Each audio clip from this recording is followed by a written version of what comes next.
Hi, and welcome to the Ada K Show. I am Ada K. Brown, and am currently a criminal justice major, and I'm a deaf courtroom commentator.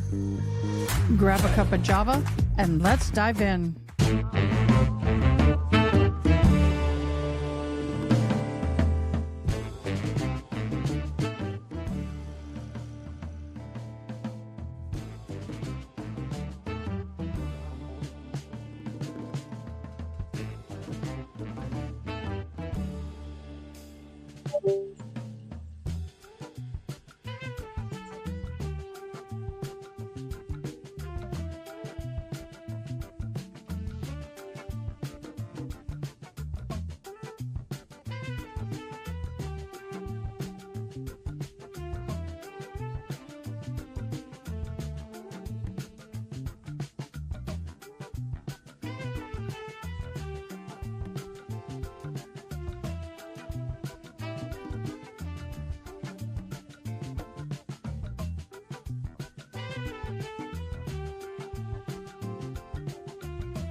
Good morning, everybody. Welcome, welcome, welcome, welcome. I'm Ada K. Thanks for joining me today. Ooh, I'm a poet and didn't know it. Hi, one sunny day. Good morning, and how are you doing? And I didn't get my water. So, I had a great day yesterday. I hope y'all had a couple of days of time off, getting things done. We are back. Had a good birthday. Very nice and peaceful birthday with my honeys and my kids. So it was really good. Today, y'all, we are waiting for the courts of state of Massachusetts, Karen Reed murder retrial, but we're also it's Turtle Boy. We also have the Turtle Boy. So they're trying to determine whether or not the communications between Turtle Boy and Karen Reed will be admissible. Howdy, late happy birthday. Thank you very much for the late happy birthday. I am blessed to be here. Another year. Better than the alternative.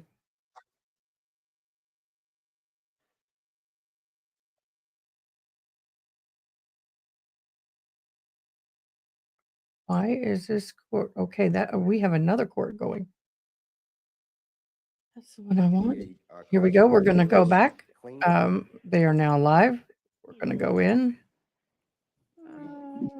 Share the screen instead.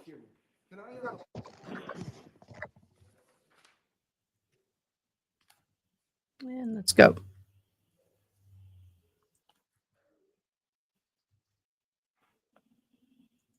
Zero 117. Good morning, Attorney Brown. Good morning, Your Honor. I'm Robert Cosgrove. I'm a special prosecutor on the Aidan Kearney cases, and I suppose for purposes of this motion, Kearney. I'm the respondent to the Rule 17 motion. Good morning, Attorney Cosgrove. Good morning. Hello, Your Honor. Timothy Bradle for Aidan Kearney. I see him on the Zoom for the record. Good morning, Attorney Bradle. Good morning, Mr. Kearney. And Mark Federer for Mr. Kearney. Good morning, Your Honor. Good morning, Attorney Federer. And good morning, Judge Attorney David Yannetti for Karen Reed, who is also present on the Zoom. Good morning, Attorney Yannetti. Good morning, Ms. Reed. Good morning, Your Honor. Elizabeth Little, also on behalf of Ms. Reed. Good morning, Attorney Little. Anyone else here that we need to recognize before we proceed? Doesn't seem so. Okay. Folks, we are here on two related matters this morning. As an initial matter, we are here because there seems to be some confusion concerning my order of March 20th on docket 615 on the Commonwealth's Rule 17 motion. Also, we're here because there has been a motion for protective order docket 636, filed by intervener Kearney, and so we will hear that as well. So with regard to my order, let me start by saying this. Going back to Attorney Brennan's affidavit filed in this case on March 5th, 2025, in support of the Commonwealth's motion for records, Attorney Brennan, you specifically stated that, quote, it's been represented to the court by defense counsel Bradel on behalf of Mr. Kearney that there's an implicit long-term mutual assistance and mutual defense agreement between counsel for Mr. Kearney and counsels for this defendant, Reed. On the basis of that sworn statement, I specifically inquired of you, Mr. Brennan, at the hearing on this matter last week, do any of the 3 categories of documents and data that the Commonwealth seeks by the Rule 17 motion include communications with Mr. Kearney and counsel for the defendant in this case? You replied, no, these would be privileged. So based on these representations and the court's belief that there were no privileged materials implicated by the Commonwealth's motion, I ordered that all communications between Mr. Kearney and Ms. Reed during the time frame in question with regard to these 3 articulated categories be produced. However, subsequently, the special prosecutor in Mr. Kearney's case, in possession of the documents in question on March 26, informed the court that 1, there are in fact a substantial number of communications within the documents and data requested that are indeed communications between Mr. Kearney and you're gonna get your hand smacked. counsel. And moreover, the special assistant district attorney in that case took the position, contrary to the one asserted by Attorney Brennan in this case, claiming that those communications are not in fact privileged. So my order did not specifically exclude from production communications between Mr. Kearney and Ms. Reed's counsel, because the court was told there were no such communications, and in any event, the Commonwealth acknowledged that they were privileged. So my first question is to you, Attorney Brennan. Respectfully, did I misunderstand you, or perhaps vice versa? In other words, I understood that you weren't requesting the production of any privileged communications, to wit, communications between Mr. Kearney and Ms. Reed's counsel. And as such, if that is the case, and we did understand each other, I can simply clarify my order for Special ADA Cosgrove that those claimed to be privileged communications will be excluded from the Rule 17 production, and we can move on. If that's not the case, I'd like to hear why. Uh-oh, did you lie? Yes, you may.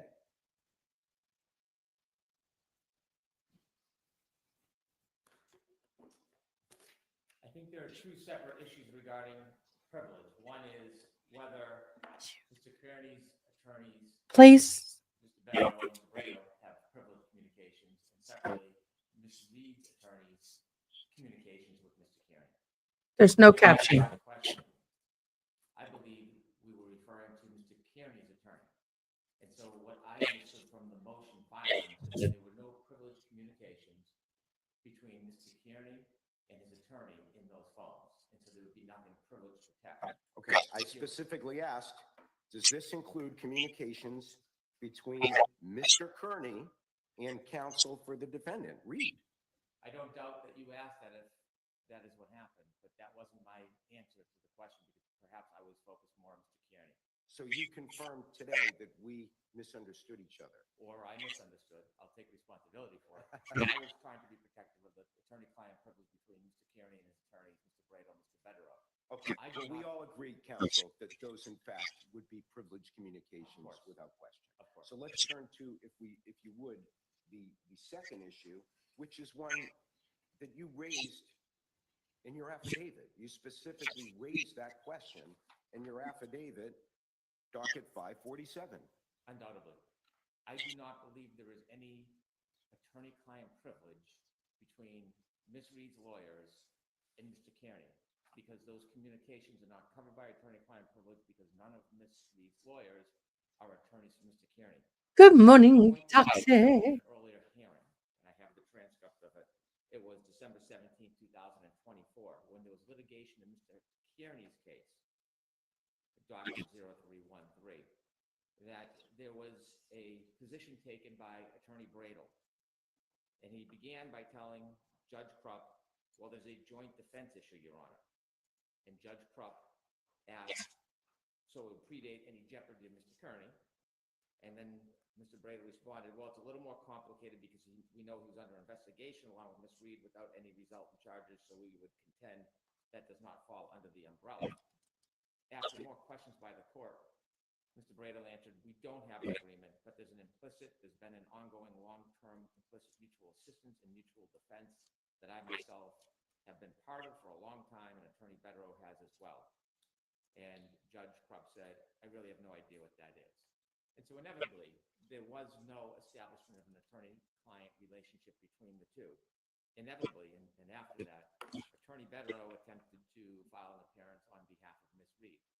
And in that, there was a supplemental motion, and it's docket 549 on 0117. And docket 549 contains Attorney Yanetti's sworn statement that there was no joint defense privilege between Ms. Reed and Mr. Kearney. Exactly. And so I think I had the assumption there was no attorney-client privilege. If I misspoke, it confused the court, my apologies, but inevitably, there is no attorney-client privilege that I understand exists. And so I do not know what is in these phones. I have not asked. I don't want to know unless it's pursuant to a court order. But based on the affidavit of the search warrant and based on the pleadings in this case, and there's two very important pleadings, I may have mentioned them to the court on the last date, but those pleadings, which were filed publicly by the Commonwealth, and it's docket number 53 relative to Mr. Kearney's case 0043, in that pleading, it is set out by the Commonwealth pleading that there is, in fact, information demonstrating that the Reed team provided Mr. Kearney with information, documents, videos. It's suggested that at times they would suggest angles for him to use it or to refrain from using it. And it provides a number of examples, including an example on 8823 when they're asking for information, Mr. Kearney, so one of the attorneys. Attorney Brennan, I'm going to ask you to pause right there because I think we've reached a point where I have a threshold issue that may require either a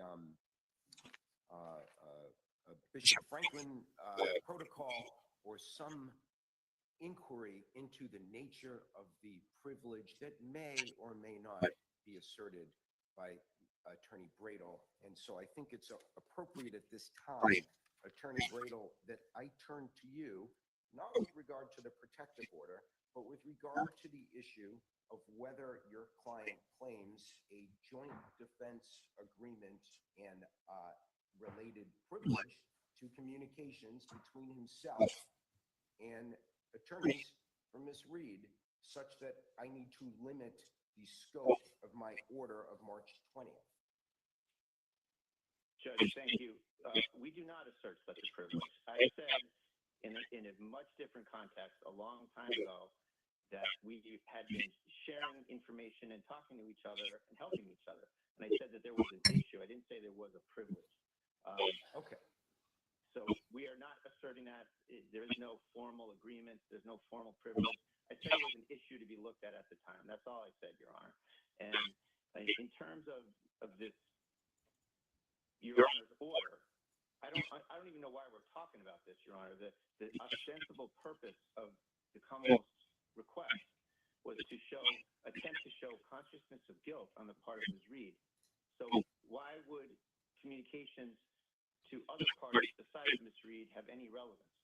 And in fact, in your order, you just say that the only communications that are on the table here, so to speak, are communications between Mr. Kearney and Ms. Reed. I'll stop you right there, Attorney Bradel, because you raised an excellent point, and that point being is that point from the court's perspective is in an age of group text and other means of communications with multiple recipients at the same time, we certainly have the likelihood of communications between your client and Ms. Reed that may also include members of her defense team. So it is my belief that is what might be at issue, but I will probe further of ADA Cosgrove on that point. I mean, if you ask me, Your Honor, the pleading, the impounded pleading filed by Mr. Cosgrove is completely immaterial. The whole reason for this is consciousness of guilt. So there are we're privy to these extractions. There's absolutely nothing in them that is covered by Your Honor's order. There's no communications between Mr. Kearney and Ms. Reed regarding witness intimidation. There are none. So there should be exactly zero documents or texts or emails that should be responsive here.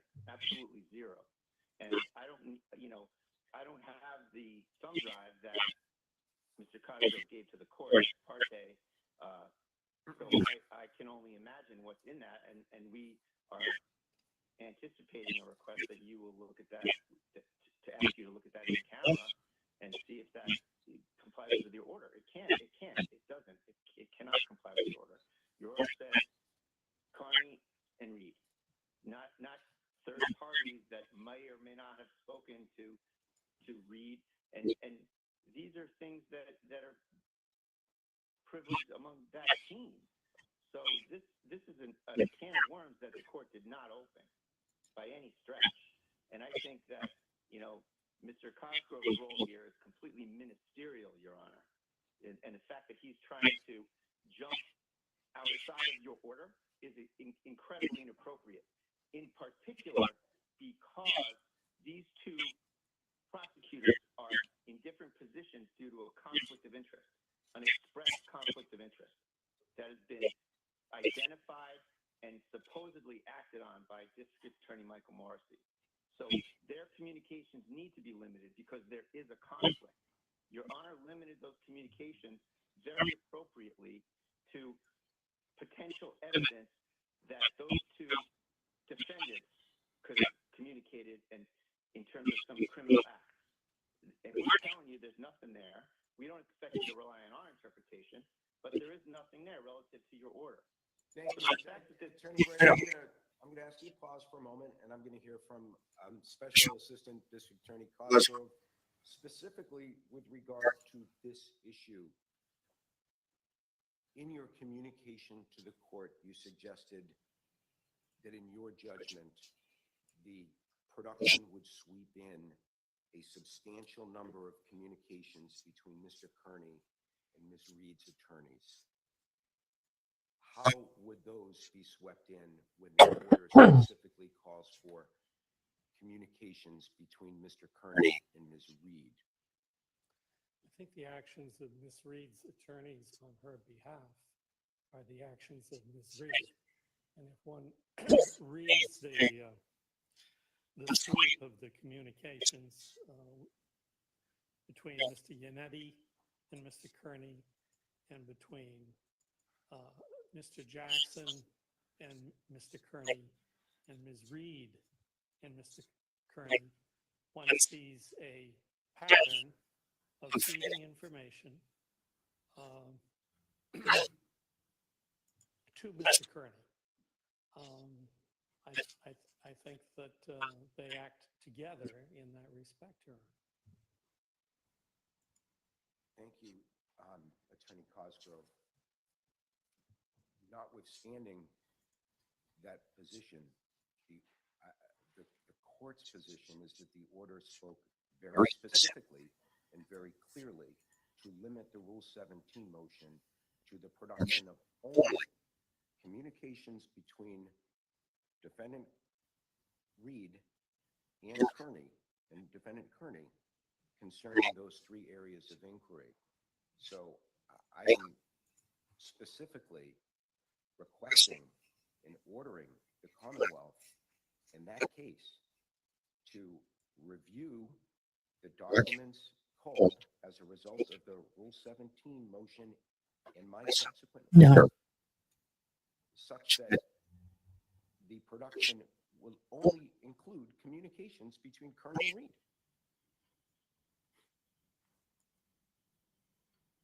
I will, of course, comply with Your Honor's order. Thank you.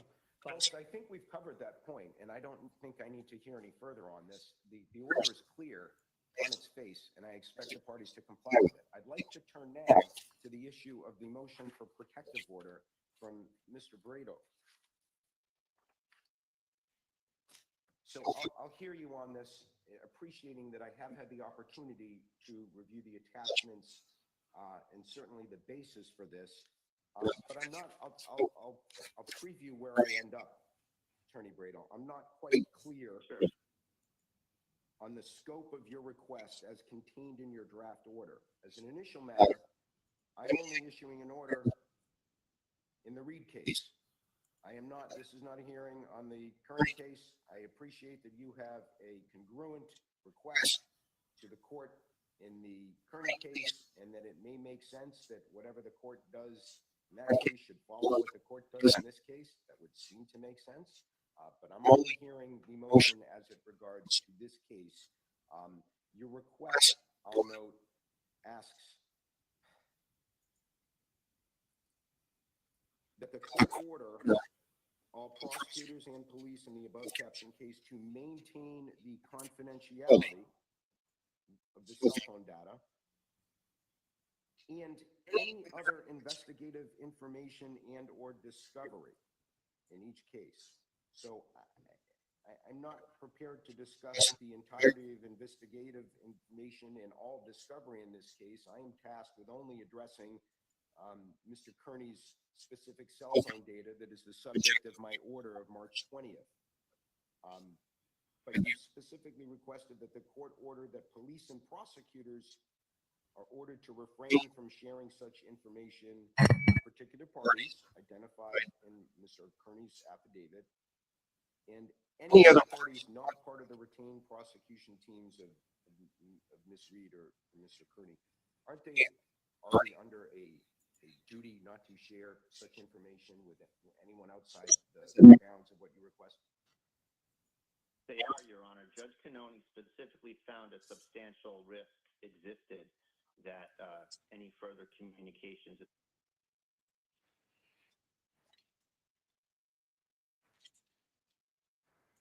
Such information with anyone outside the bounds of what you request? They are, Your Honor. Judge Cannone specifically found a substantial risk existed that any further communications. We have some technical.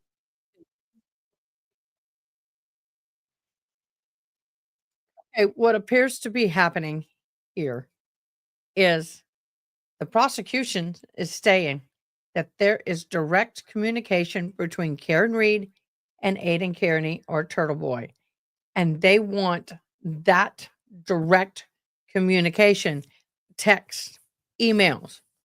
Well, the defense is saying, sorry, there is none. We don't have any direct communication.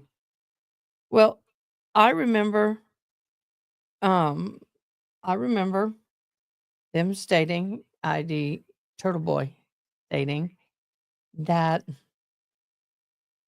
nothing was put into text form. Everything was a live conversation. Yes, the sound is bad on their end. There has been technical issues all morning. Other streamers have had a hard time. Agencies like Court TV are having a hard time getting information from the feed. So anyway, I know, Gerald, comment on the live, not on my phone. Comment on the live, not on my phone. That's a good comment. There is an expectation of privacy. Oh, you can say that on there too. Uh, there is an expectation of privacy. However, judge did.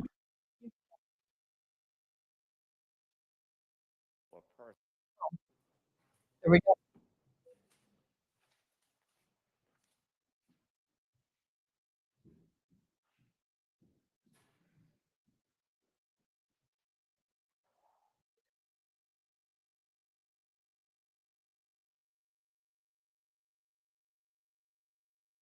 Okay, this are friends of the victim. FYI, friends of the victim.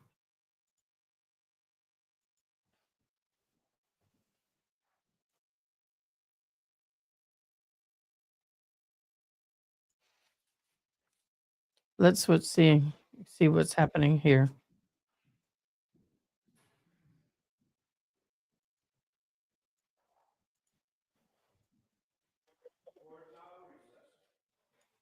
Okay. Unfortunately, we did not get to hear the ending. So we'll have to get a recap.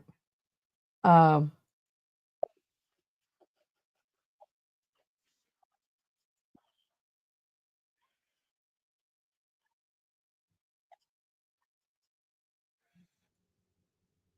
I'm going to see if I can find somebody else's feed.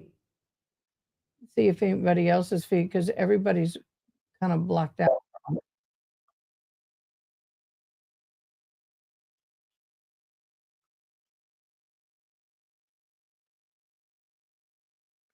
Okay.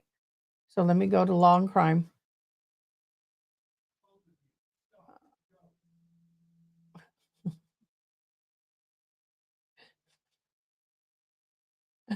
My poor son.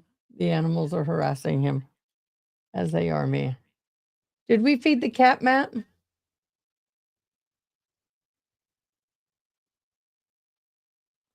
I'm looking for it on the feed, and it's not showing up.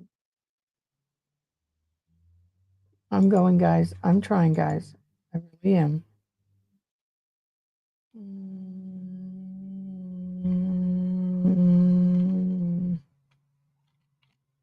Why?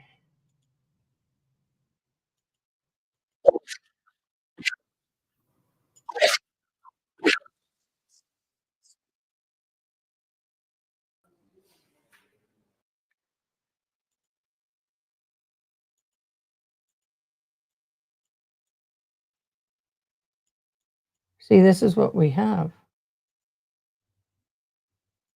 And certainly the basis for this, but I'm not, I'll preview where I end up, Attorney Bradel. I'm not quite clear Sure.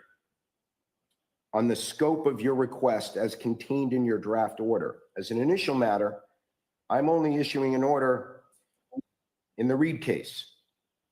This is not a hearing on the Kearney case. I appreciate that you have a congruent request to the court in the Kearney case, and that it may make sense that whatever the court does in that case should follow what the court does in this case. That would seem to make sense.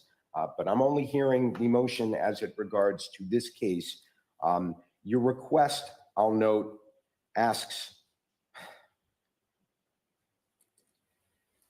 that the court order all prosecutors and police in the above captioned case to maintain the confidentiality of the cell phone data and any other investigative information and or discovery in each case. So I'm not prepared to discuss the entirety of investigative information and all discovery in this case. I am tasked with only addressing Mr. Kearney's. Oh, shoot. Sorry about that, guys. And any other investigative information and or discovery in each case. So I'm not prepared to discuss the entirety of investigative information and all discovery in this case. I am tasked with only addressing Mr. Kearney's specific cell phone data that is the subject of my order of March 20th. But you've specifically requested that the court order that police and prosecutors are ordered to refrain from sharing such information with particular parties identified in Mr. Kearney's affidavit, and any other parties not part of the retained prosecution teams of Ms. Reed or Mr. Kearney. Aren't they already under a duty not to share such information with anyone outside the bounds of what you request? They are, Your Honor. Judge Cannoni specifically found a substantial risk existed that any further communications.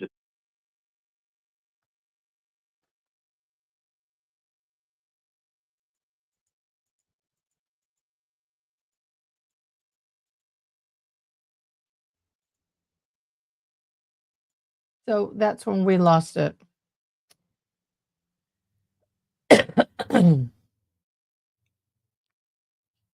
That's where we lost it. So let me see if I can find something. Give me a second.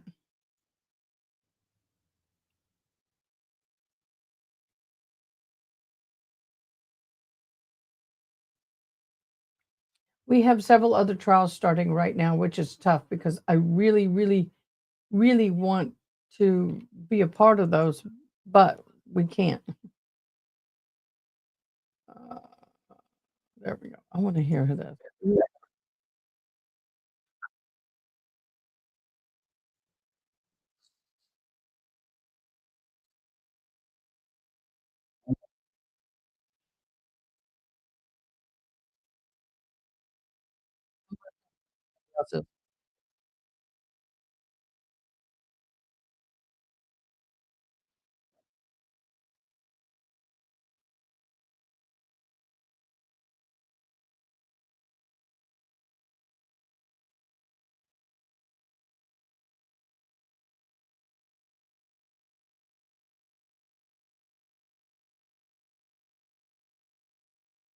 So they're talking about outside the reach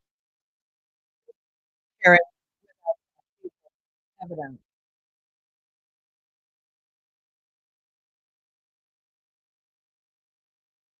So what they're doing is the state is assuming and believing wholeheartedly that the defense is sharing pertinent information with people outside of their team and their standard people like you and I. Or believe what they're talking about. Basically, oh, the judge said, "Are you really asking me to add a belt to Judge Cannoni's suspenders?" Oh my god. That's awesome. That's awesome. I love that. So find a live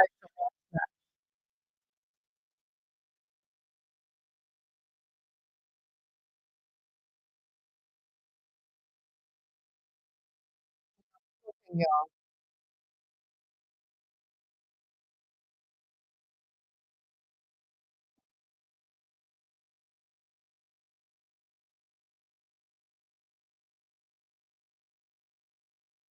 It won't be live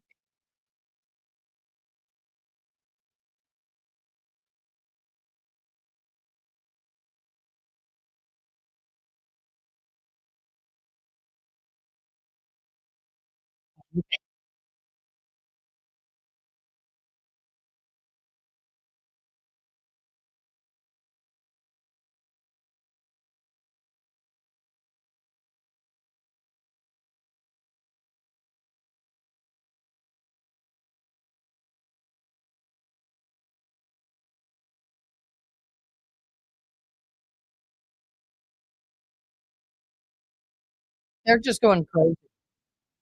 Hold on, I'm sorry. Give me a second.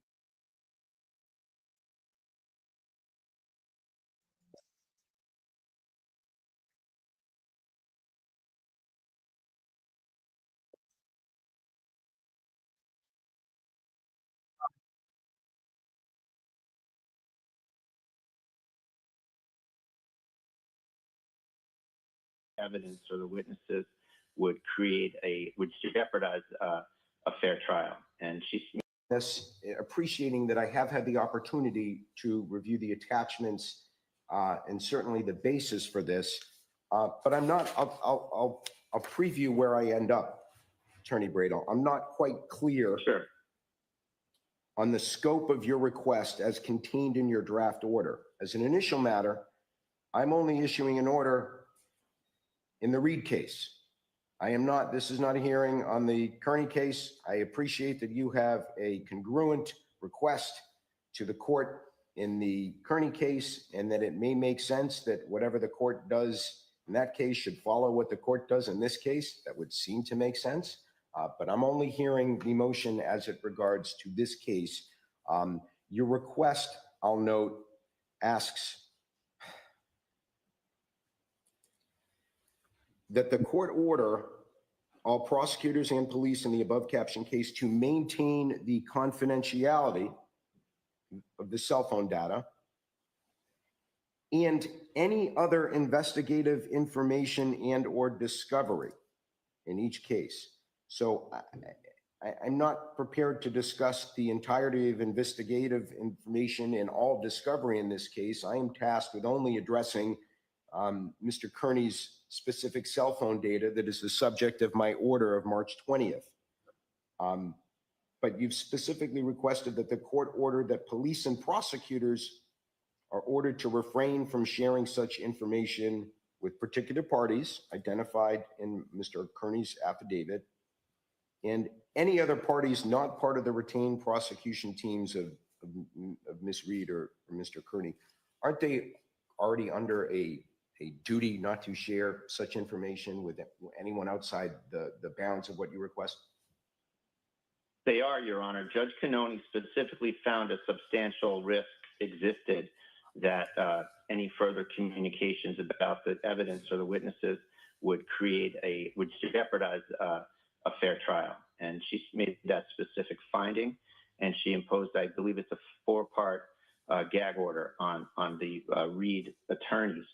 Nonetheless, as shown in my exhibits, Judge, these outside people are receiving information that in no way would a prosecution team ever share outside of anything ethically share anyway, any such information.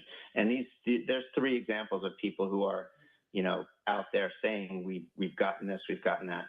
And we strongly believe that they are doing so. Just to avoid the slight awkwardness, Judge, of me arguing something that benefits Ms. Reed, I would invite, just for the record, the Reed counsel to join me in this motion, Judge, because of the leaks that are going on, just as a threshold matter, if I may do so, Your Honor. Are you merely asking me to add a belt to Judge Kearney's suspenders? I think so, Judge, because we need one, and we need one as to the specific information. These 3 people have repeatedly stated that they're privy to inside information, and with respect to Mr. Kearney's information, but although we strongly contend there's nothing in there that is responsive to Your Honor's order, nothing. To the extent that there's anything that's shared between these 2 different prosecutors that are on separate islands due to a stated conflict of interest, we want to specifically ensure that as to the discovery that Your Honor's focused on here, that these orders are in place, that there's a specific order. It's sort of another step from Judge Kearney. She said that, well, the general rules of ethics aren't working here, so I'm making a specific finding. I'm giving you a gag order. Well, guess what? Judge Kearney's order didn't work either based on my exhibits A, B, C. And so we're asking for another step to just really put a fine point on it, that these 3 people must stay away. And a general order as well as part 2 is my part 2.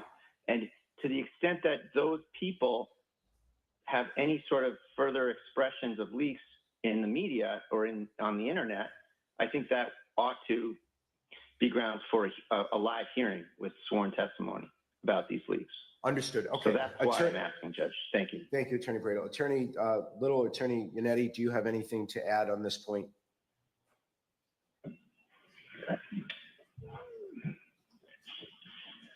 We don't. I mean, I think that we generally take no position here. It is concerning to me that Special Assistant District Attorney Cosgrove revealed in a publicly filed motion communications with, or I should say between Mr. Kearney and counsel for the Reed team when the court's order was specific.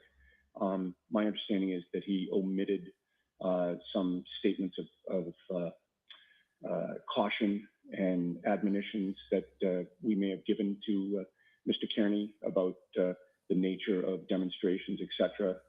So it seems as though he cherry-picked statements in an effort to make us look bad when it it was outside the court's order. It was unnecessary. Attorney Yannetti, are you speaking to something that Attorney Cosgrove has purportedly done in this proceeding in the 117 matter? No, I believe it's a motion that he filed in his prosecution. Okay. Again, detailed, that material. Thank you. Okay.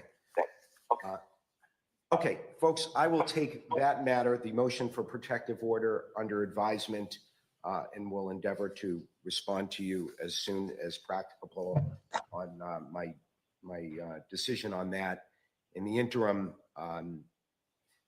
ADA Cosgrove, Special ADA Cosgrove, I'd ask you, how soon do you believe the Commonwealth can reproduce the records in question per my order that are called for by the Rule 17 motion? Well, I would say we can probably extract from the thumb drive the conversations with Mr. Yannetti and Mr. Jackson. I may be able to get it done today. I think Monday would probably be a realistic filing date. Thank you. We'll expect something by close of business Monday, and if you encounter any difficulty or challenges in doing that, just please let the court know, and we'll make whatever accommodations we need to make. Okay, folks. Your Honor, is that thumb drive going to get returned to the Commonwealth? Yes, it will. All right, thank you. And it has not been viewed, it has not been released, and it is being held under seal and impounded at the moment, and it will be returned to the Commonwealth promptly. Thank you very much, Your Honor. Attorney Brennan. Your Honor, just for clarity of the record, I'll be brief. There has been no conversations between Special Prosecutor Cosgrove and I about contents of any of these items. In fact, even though I do not think I had to, that's why I filed the Rule 17, so there is a clear public record that we're beyond reproach. Secondly, the pleadings I referred to were pleadings that were filed in Mr. Kearney's case publicly before this issue even came up. So it is not divulging information to disseminate to the public. And finally, just so it's crystal clear, I filed a motion for a gag order in Ms. Reed's case because there was significant evidence of distributing protected materials, and that order was allowed at my request. There is no witness or person, as far as I know, in the Reed case that has disseminated any information improperly. I would not allow it or tolerate it if it happened. So I want that to be crystal clear based on the representations we just heard. Understood. Thank you, Attorney Brennan. Thank you, Attorney Cosgrove. Thank you, counsel. No, we are adjourning the hearing now. Thank you, counsel. Thank you, Your Honor. Thank you. Thank you, Your Honor. Thank you. Snap, snap, snap. We're done. Goodbye. Bye.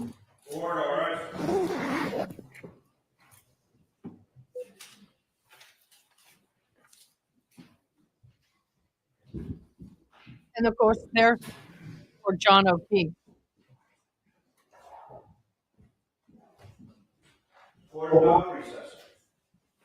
Speak to Mr. Brennan. Okay, that's done. And hello, Sticky Widget. Good morning, June. Hello, honey. So yeah, we're definitely on that. Now we have breaking news in my neck of the woods. Breaking news in my neck of the woods. There's a huge police presence at one of our high schools in San Antonio. News media is showing up. Well, some of them have been here already. So this woman's arguing. This is a very old high school. They are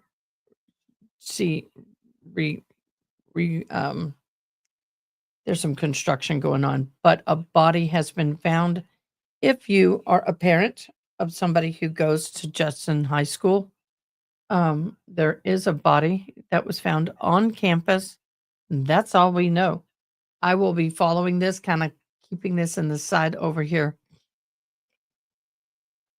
So, yeah, we have some what they call piss and vinegar going on in here. And I really loved the fact that he sat there and said, love it. That he sat there and said, you want me to be the belt to Judge Kearney's suspenders. I loved it. I almost lost it. I really wanted to lose it. It was funny. And he goes, well, yeah, sort of, kind of, yeah. Uh-huh. Is that what I think is going on? Hold on, something's happening outside our shop.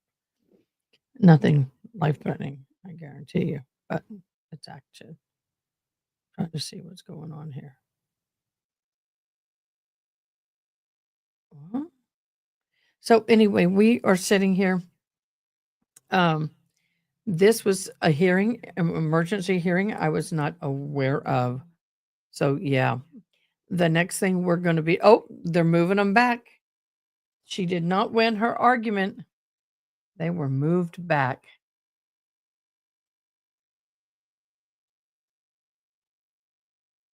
What the world was that all about? So anyway, let's go back to the trial, to the hearing. So basically, long story short, we have the fact that the prosecution is trying to get as much information from the defense on this as possible. The defense is over here like they don't exist. And the prosecution's So, okay, now I'm back with you. I got rid of that other situation. I don't think it's going to be anything we need to follow. I do have some Karen Reed stuff we can go over. We do have the Monica Simatilli trial getting ready to start at 11:30. We will be hopping on over into that. We've got some documents we can go over in the Karen Reed trial that popped up, which I'm sure most of you have already seen. But I have not seen it because I was out on a birthday day vacay for a couple of days. And so I need to catch up. But pertaining to this situation, like I said, it looks like who pissed in who's Wheaties. There, one side, the prosecution saying that there's a lot of communication between Reed and Aidan Kearney or Turtle Boy, and the information that's been given has been information that they shouldn't have. That's a part of Reed's trial. They're accusing them of feeding another Aidan information, and so the Commonwealth wanted all of the text messages between Reed and Kearney, and guess what? Like they said, there are no communications in text form or email form. So, per Kearney, I'm going to go to X and see what he has to say. But Aiden's all like, LOL, that went well. Oh, that is funny. He said, LOL, that went well. That's all he said. LOL, that went well. So it's like we did not have any text communications. Everything that we had was live on the phone. And of course, there's no record of it, so they can't have it. So he's kind of going to the prosecution. So I find that funny. Find that real funny. Oh, wow. That was interesting. Is everything okay, Matt? Why'd you go outside? Remember we had that hailstorm? Yeah. She had golf ball to softball size hail. She's like, you want to see my car? Car's wrecked. She was like, you told me Texas Farm Bureau had good insurance. And so I switched like 2 weeks ago. She goes, they wrote me a check for 10 grand for this car, which is more than I paid for it. They're not totaling it. And they totaled my husband's truck for twice the amount he paid for it. So we got a good insurance company? I guess we got a good insurance company, yeah. Yeah, but we're paying $800 a month. Yeah, for 3 people, $800 a month is what we pay in car insurance. I'm like, I'm 200. I've got a driver 21 and a driver just turned 25. And we're paying that kind of money for that insurance company. It's killing us. Hi, Sticky Widget. Hello, chat. Yes, we miss Sticky Widget. Welcome aboard. So I'm going to keep an eye out on X just because I have to, because you never know what he's going to say. I don't think he's going to say much, in all honesty. So we have the Commonwealth Notice of Discovery. Now, like I said, some of you may have it, already seen it. Most of you probably have. I have not. So I'm going to put it up here. We're going to skim. Oh, by the way, I got my glasses back, as you can tell. Yay. I'm so excited. I can actually read. No more excuses for my bad reading. Now comes the Commonwealth, and the above captioned matter indicates that is of this date, the following discovery material have been provided to the defendant through the defense counsel. Commonwealth, this is their notice of discovery. Okay. Copy of transcript of the defendant's interview with Ted Daniels, part 2, date 21/29, 44 pages, including word index. Copy of transcript in full of interview with William Reed and Janet Reed and Ted Daniels. Copy of email to Special District Attorney Hank Brennan, Bate stamp. Copy of voicemail to Special Agent District Attorney Hank Brennan, 3 audio files, Bate stamped. Copy of voicemail to ADA Adam Lally, 4 audio files, Bate stamped. Copy of final report by Attorney Stephen Shank, 24 pages, date stamped, 3/24/25, Bate stamped. Copy of transcript of the defendant's ID disclosures, episode 1. Copy episode 2, 3, 4, and 5. Copy update PowerPoint of Dr. Judson's Welcher's 140 slides. Submitted, Hank Brennan. Whoop, whoop. Okay. Defendant's motion requesting an audio access to sideboard conference during voir dire. Now comes the defendant, Karen Reed. Ms. Reed respectfully moves the Honorable Court to grant her audio access to sidebar bench conferences through all critical stages of the proceedings, including individual juror voir dire. A criminal defendant is entitled to a trial by impartial jury, The judge in each case has discretion to determine a procedure for examining and selecting jurors designed to maintain jury privacy, dignity, identify exculpate and implicate bias, and foster efficiency in the session. A defendant's use of headphones at counsel table is participant in sidebar conferences. Include juror voir dire is an efficient way to ensure participation in all critical stages to mitigate concerns that a jurors will not feel comfortable answering questions honestly and openly in the presence of a defendant, and eliminate the risk of prejudice to the defendant for the following reasons. Ms. Reed respectfully requests this court to exercise its discretion and grant her audio access to sideboard bench conferences throughout all critical stages proceedings, including individual voir dires. Ms. Reed has the right to be present during all critical stages of proceedings. I keep hitting my mic. You guys, it's simple. All they're asking for in this whole document is the right for Ms. Reed to have headphones and be able to listen in to all sidebars and not physically go up to said sidebars. Oh, I shouldn't be doing that. Where is my logic? My logic is way over there. Is it? Or is it over here somewhere? I want my logic. Don't have it. I'll have to go get it. So that's what that's about. Ms. Reed's right to present. Let me get this back over here. To be present during all critical stages of the proceedings, including the voir dire, Rule 18, Massachusetts rule cited. The right to be present is derived from the Confrontation Clause of the Sixth Amendment of the United States Constitution due to due process, 14th Amendment of the United States Constitution, and the 12th of the Massachusetts Declaration of Rights. The critical stage has been defined to including jury selection cited. It is improper to deny the defendant the privilege of being present at voir dire if appropriate requests of this presence is made.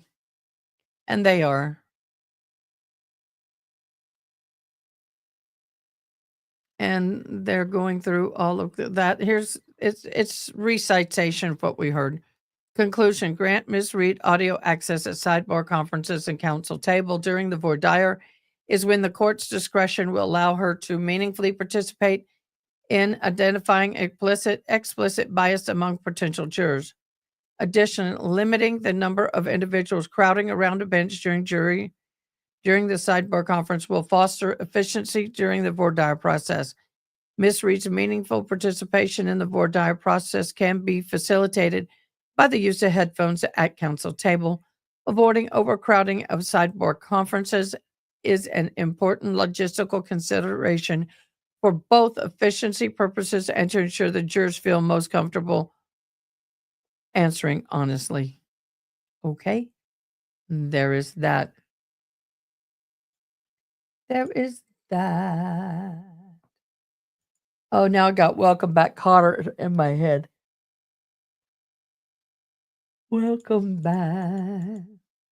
I know it's crazy, me and some of my songs. I don't know what the heck that ding was. Who did a ding? We didn't ding. I didn't ding. Okay, memorandum of decision and order on Commonwealth motion for buffer zone. Order prohibiting sign and clothing. Oh. There's my whoosh. We are now getting a answer from the court prior to defendant's first trial on April 4th, 2024. Why do you keep bringing up the first trial when this is a brand new trial and you're supposed to treat it as a brand new trial, but they keep bringing up the old trial, which drives me batty.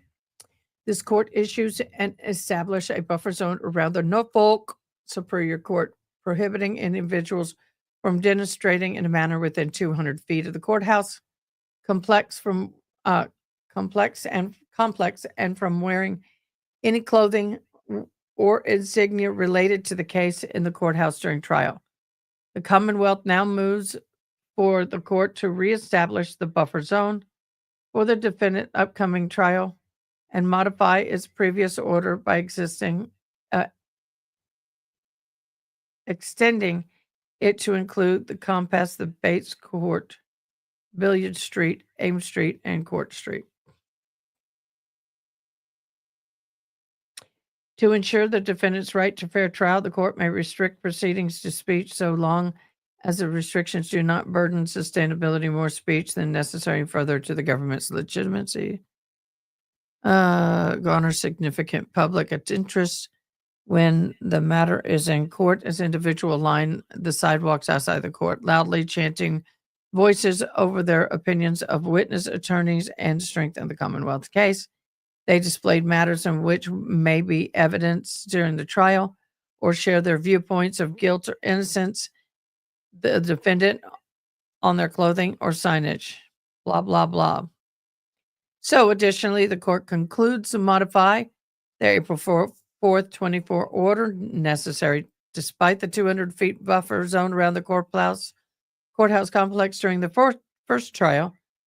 On the western side, the complex, there was a large open space along High Street. Okay, yada, yada, yada, yada, yada. Ordered. It is so ordered. No individual may demonstrate in any manner, including carrying signs, placards within 200 feet of the courthouse complex during the trial of this case, unless otherwise ordered by the court. They're not going to order them to do that. The complex includes the Norfolk Superior Courthouse building, parking area behind the Norfolk County Registry of Deeds building. The buffer zone shall further be extended to include the areas bounded by Bates Street, Billiard Street, Ames Street, and Court Street. Individuals are also prohibited from using audio enhancing devices while protesting. No bullhorns. It is further ordered that no individual will be permitted to wear any buttons, photographs, clothing, insignia related to the case pending the assigned the defendant or relating to any trial participant in the courthouse during trial. Law enforcement officers who are testifying or are members of the audience are prohibited from wearing their department issued uniforms or any police emblems in the court. Yay! Whoosh. Is that a little loud, y'all? I'll fix it. That sounds a little too loud. We're going to decrease that a little bit. Hey, Miss Morales, welcome aboard. We're reading the documents that I'm sure most of you have already heard. I haven't. I took a hiatus for 2 days. Commonwealth versus Memorandum of Decisions in order to defendant's motion to exclude reported expert testimony. Let me guess. Denied. I haven't seen it. After hearing and reviewed the pleadings, the court find the Commonwealth has satisfied the foundation request set forth by the Daubert.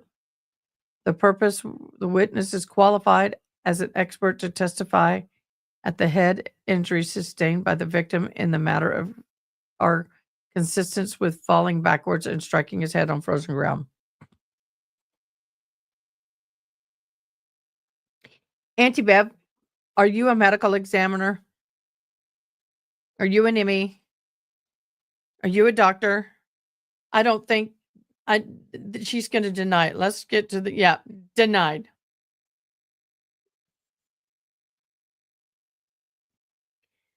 Dr. Wolf has requisite education, training, experience, and familiarity with the subject and matter of testimony. Bruh.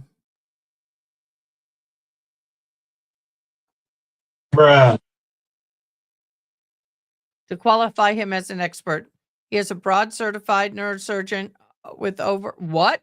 He's a board. Oh, Ron. He's a board certified neurosurgeon with over 35 years of experience. Okay. You can have a podiatrist that is 35 years experience in podiatry, and you have a mass casualty incident, and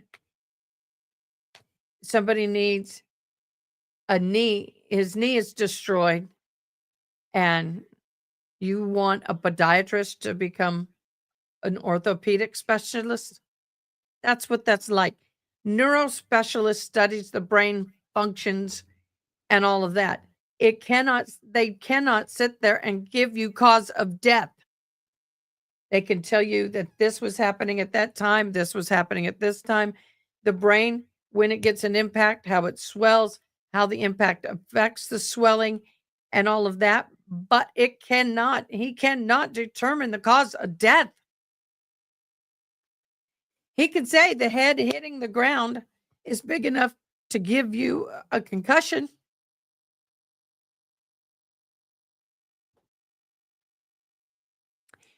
He graduated from Yale. Woohoo! Whoop-de-frickin-do. And held numerous facility positions, various university hospitals for the last 3 decades. Yeah. No. He is a founder and medical director of Miami Neuroscience Center. Well, congratulations. This guy was good. He has the authority, authored many publications in his field of expertise, including several peer-reviewed articles and numerous books, chapters, and journal articles relating to head injuries.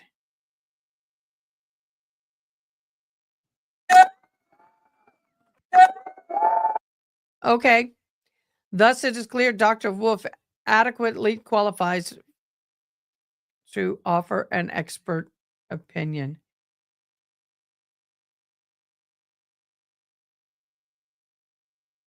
He can come in and talk about if somebody hit him on the back of the head with a dumbbell, what that could do to the brain. He can come in and talk about if someone fell and hit their head on the ground, what that can cause. But he cannot testify to cause of death. And I think that's where a lot of people are having a problem.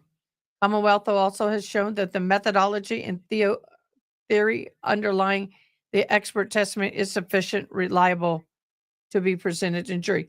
Why didn't he go through the Daubert hearing? I mean, you put Dr. Russell through twice. The first trial, she had to have a Daubert hearing and you let her in. Second trial, she had a 2+ day Daubert hearing and now you're letting her in. This guy's had nothing but what you read on a piece of paper. This is not fair. And the prosecution has had 3 bites of the apple with Dr. Russell. The defense has had 0 bites at the apple with this dude.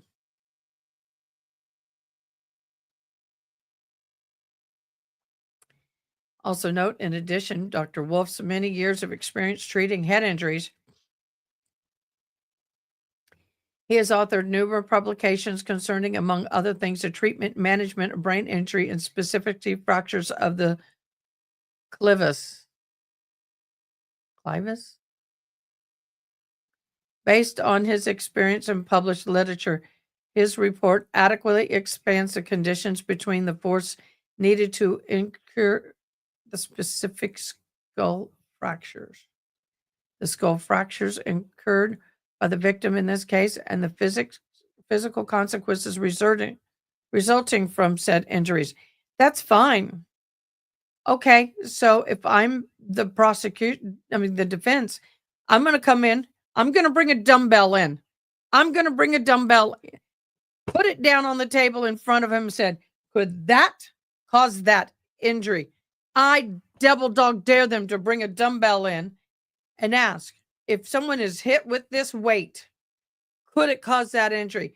And that doctor cannot say no. So ordered.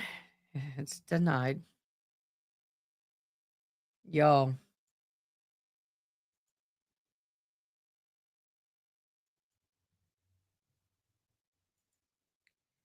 Commonwealth memorandum. Decision and order on the defendant's motion to exclude certain testimony from Robert Gilman and in alternative request for Dalbert Langdon hearing. We got 1 page. I'm going to say denied. There it is. There appears to be no dispute of the Commonwealth's proffered expert in meteorology. Dr. Gilman satisfies the fundamental requirements set forth. Oh, but he can come in and say the ground was really hard. Denied.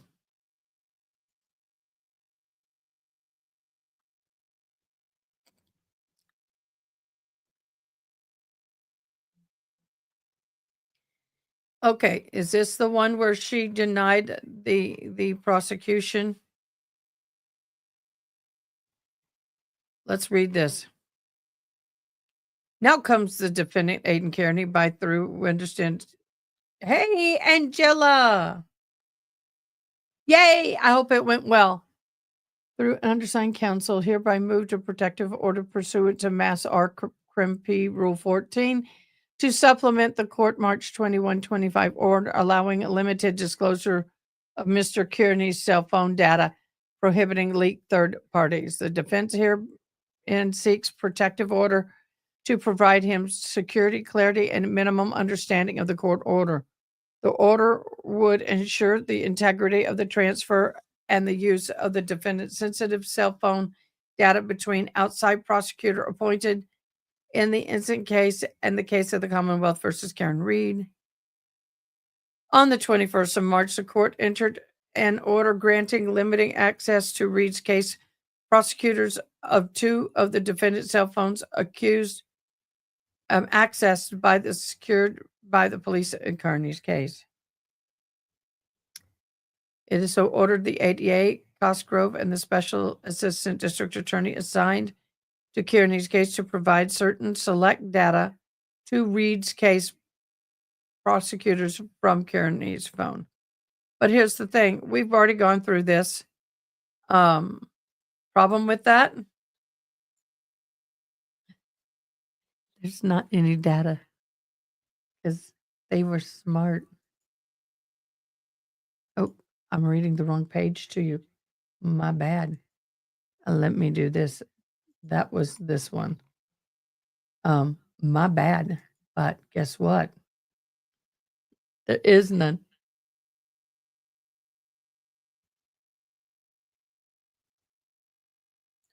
Okay, let's see. I'm sick of the tired of read. I can get it. I'm getting there. I only joined to see whether anybody in this chat got anything positive to say about the judge or prosecutors.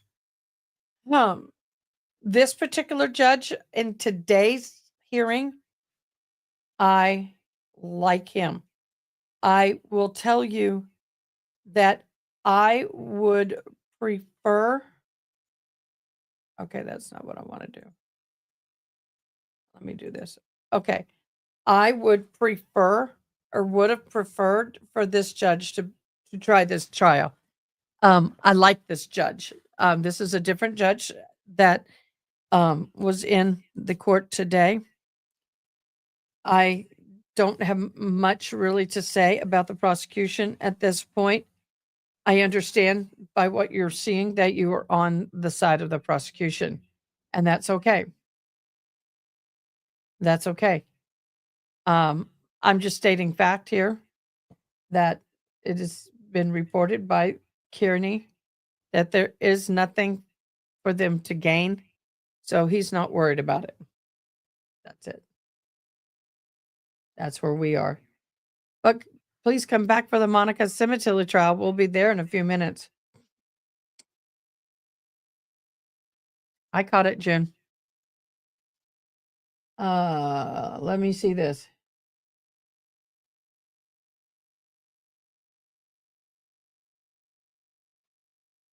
That's not what I want.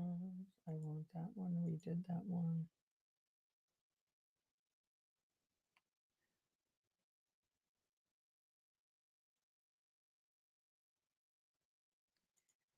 Okay, I can't be quiet anymore, respectfully, but I can't understand people who buy BS by the Commonwealth. Here's like Dolly Parton. Stumbles into bed and Robert Trell. Like I've said before, when I came into the Karen Reed trial in the beginning, I came in like an alternate juror with no information whatsoever. I didn't have anything about Turtle Boy. I didn't know anything about anything. All I knew was that she was charged with unaliving him by hitting him with a car and then leaving this crime scene. That said, I honestly, privately, I try very hard. You're innocent till proven guilty, but I thought that this potentially could have been a situation where she was guilty. I did. And I was like, okay. But once again, as I listened to the evidence, not what people were saying, but the evidence, as I was listening to all the evidence, I quickly started flipping to innocence because my own past experience as a first responder and that such, I felt I had more information and knowledge that as I'm sitting on the jury, I couldn't see how it happened. The facts and the scientifically innocent, you've got to have, okay. The thing is she's facts wise, as far as the body and all of that, don't match science. And that's where I'm at. That's where I go. Thank you. Thank you very much.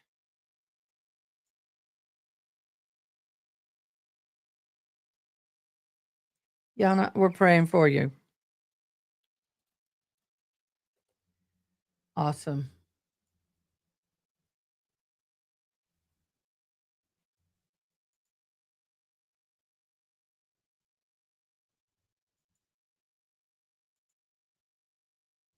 We got a bunch of filings that just hit. We will be reading those. Let me get them up.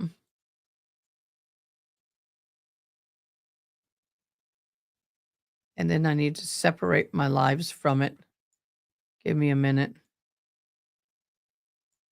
I have to separate my lives from the filings. So when it just comes up all in one long tab. So that's where I'm at. Now, when we go into this next trial, I'm going to do my best to erase everything. I'm going to take my notes again, and I'm going to try to base everything on the facts given in that case. And that's how I'm going to do that. Okay. We have more document that just posted right now. We're going to share screen. On stage, we're going to put this over here. Put this, oh, wrong one. Thank you for letting me know, Toxic. That really does help me. Commonwealth motion to compel reciprocal discovery of the ARCA witness or exclude their testimonies. Here we go again. The Commonwealth is seeking a visible remedy for the defendant's repeated Rule 14 violation and verify representations about the relationship between the defense and ARCA witness. The Commonwealth does not believe that the defense has complied with the Rule 14 order the court ordered discovery. The Commonwealth cannot wait until the middle of trial to properly prepare. Wait a minute. That's the kind of crap you pulled on Karen Reed last trial. Oh, it's okay for you, Commonwealth, to do that, but not the prosecution. Okay, I get it. I get it. Bruh. The Commonwealth does not believe the defense is okay. The Commonwealth cannot. In addition, the defense suggestion that it may request ARCA to conduct further review or testing would be in violation of the March 6, 25 reciprocal discovery deadline, Rule 14, and the court ordered directives. Therefore, the Commonwealth requests that the court order the defense to comply and clarify its discovery obligations or exclude the ARCA witness. If the court is going to allow the ARCA witnesses to testify, and the Commonwealth requests a hearing within 1 week to inquire of the witnesses about their past relationship and interactions with the defense, to identify any material the ARCA witnesses have received and that are not listed in their report, and when they receive the material. The basis for any opinions outside and for list in their February 24th. Yes, everybody, do this. I'm going to do this, guys. I should have done it already. I'm just trying to get back in the swing. Thank you, As a Gravel Drops, for being a partner in crime with us. If you would like to read the documents that we're reading live here now at your own leisure, go to As Gavel Drops, register, validate your account. Then you too can have all the access to these documents that we too have. Thank you, As a Gavel Drops, for partnering with the Ada K channel. I don't know what that ding is happening. I don't know where it is coming from. We have more documents dropping? Is that what it is? No. 2 more mentions. Oh. That's what it is. People going. Okay. So, with that, let's get back into this. In support of this motion, the Commonwealth states the following. In advance of the retrial, Commonwealth began requesting discovery related to ARCA witness December 5th of 24. The court allowed the Commonwealth's motion to order the discovery. Based on the defendant's repeated failures to produce discovery, the Commonwealth moved to exclude the ARCA witnesses on February 11th. The court recently denied the Commonwealth's requests to exclude ARCA witnesses. You know what, guys? They are fighting so hard on getting this exclusion. It tells me that there is something there that they don't want seen or they're worried about. They're fighting too hard on this. The defense position that material ordered Exhibit A and are not within their custody and control. Therefore, they cannot provide it's inadequate. The defense must comply with court order for the defense to call the ARCA experts as witnesses. Accordingly, on March 20th, it was disclosed to the Commonwealth for the first time and in open court that Attorney Yeti had received federal subpoena from the United States Attorney's Office to produce his entire case file. On March 25th, the defense further disclosed for the first time that the subpoena on Attorney Yeti was referring to with an ongoing federal subpoena. On March 20, what? What? An ongoing federal subpoena? On March 25th, the Commonwealth was informed that the discovery produced to the defense was turned being provided to the USAO in an ongoing matter and included the entirety of the Commonwealth's discovery referenced notice of Discovery 1. What? What? Does anybody have comments or know about that one? Sorry, guys. I'm cold. Got to get a blanket.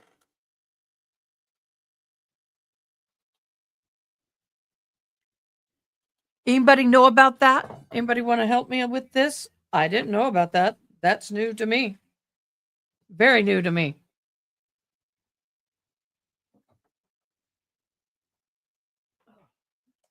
Yes, I'm getting my heating pad and my blanket because my legs and my footsies are cold.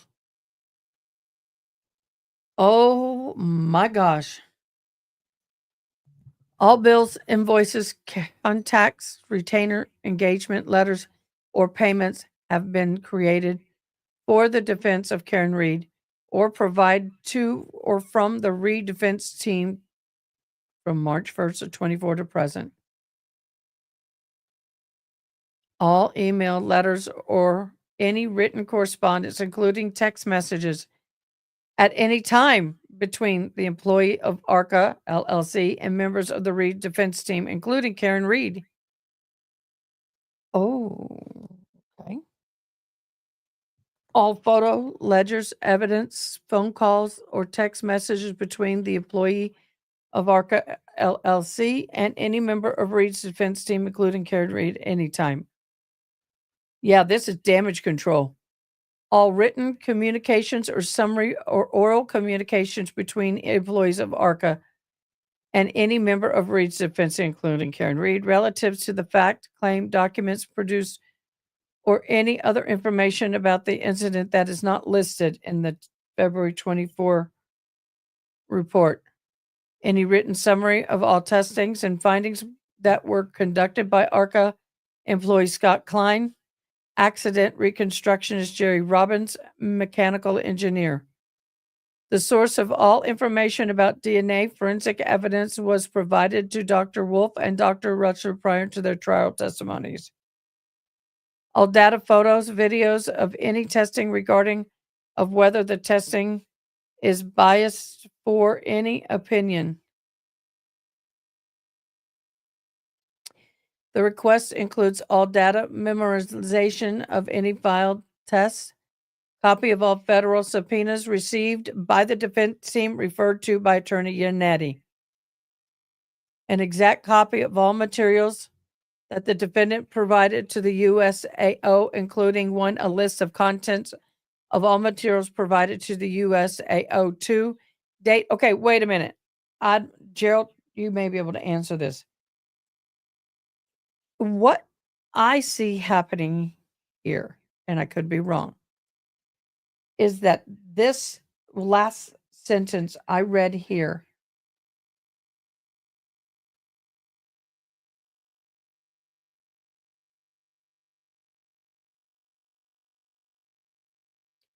all right, guys, let's keep it nice. I don't want to have to time anyone out. This right here, exact copy of all materials. So they're wanting, so if Mr. Giannetti sent over his entire file on the Karen Reed's case over to the United States Attorney's Office, now the Commonwealth wants a copy of that entire file. Well, that includes works cited. I don't think that's legal. I think it's their backdoor entrance to get information that they're not really allowed to have. Am I right? I'm like, there's some information that they can't have. Their work, which would be in that file.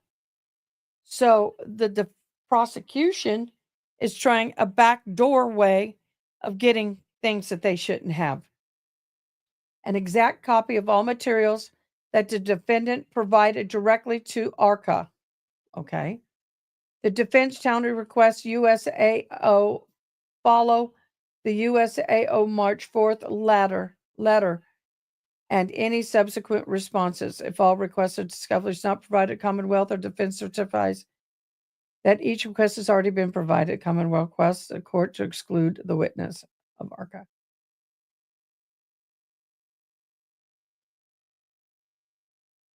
Good morning, Runny. Oh my God. It's Runny. So, where is this ding coming from? I got to figure it out, guys. I've got a weird ding popping. Oh, that's where it is. It's coming from my Facebook page. I'm going to shut that down.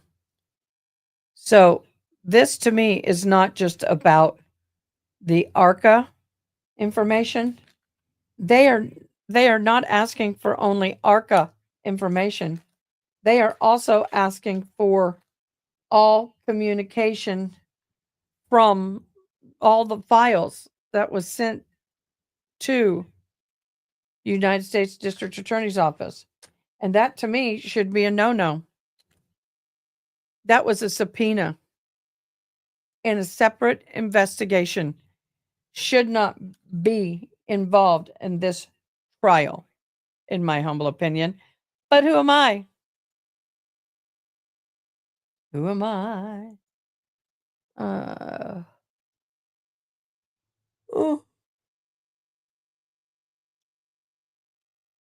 The next document is Brennan's affidavit of counsel and support.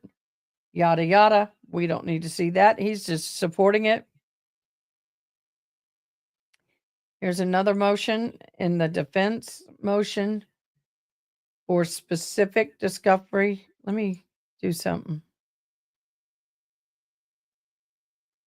Let's look at this. This is the notice of reciprocal discovery regarding the ARCA witnesses. Okay, this is provided by the defense. Oh,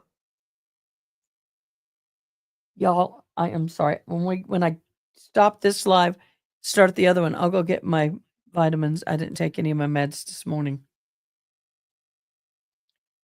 This here, notice of reciprocal discovery regarding ARCA witnesses. The defense hereby submits the following notice of reciprocal discovery regarding ARCA witnesses, Daniel Wolf and Retschler.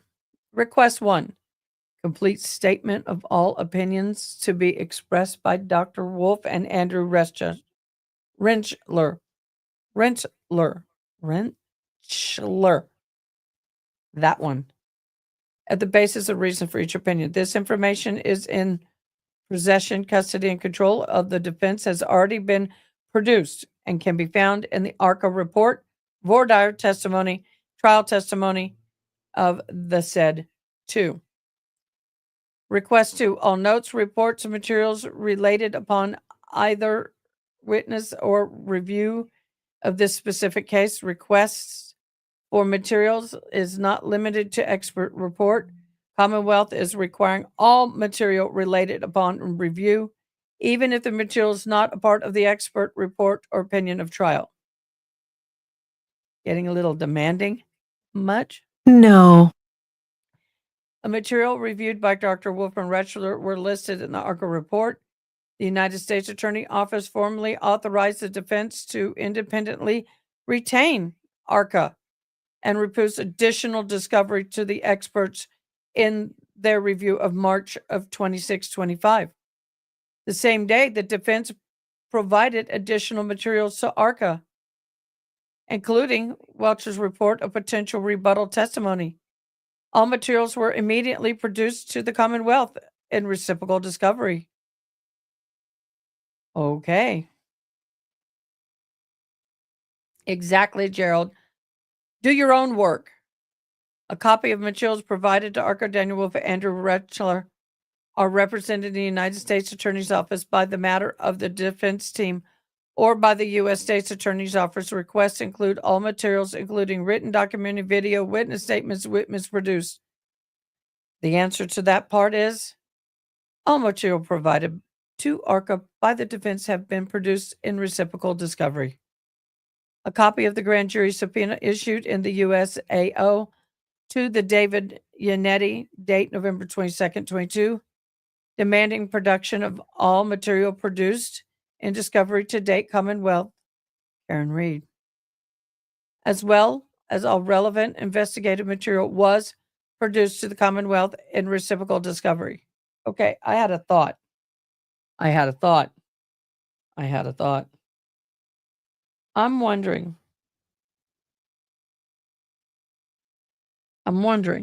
if, oh, I just lost it. I'll get it back. Oh, because of the situation where Antibev found that the defense lied, supposedly, about the finances and ARCA and did not sanction them, but could have and wanted to, but Karen Reed said no and remove her attorneys. I'm wondering if they're throwing all this crap back in retaliation of that decision. And more's a distraction to try to get Kearney even more pissed off at the defense than she already is. Pursuant to that subpoena, the defense produced the discovery included in Notice Discovery 1-47 in the United States Attorney's Office. On October 22nd, 24, defense provided the United States Attorney's Office discovery related to the vehicle reconstruction for the Department of Justice determination regarding whether to provide this information turned to ARCA experts. The defense understanding is that this information was not provided to ARCA, Dr. Wolf, and Rentschler by the USAO based on our best efforts and reasonable view of the files. In all addition, let me see, I got to see who that is. Next. Information relevant to this request was produced to the USAO by the defense was provided to the Commonwealth in the federal materials both sides received from federal government and pursuant of the Tony request in February 24. Defense understanding is that the only discovery materials produced by ARCA by the USAO were materials listed in the ARCA report. Hi, is it Nair? Hello.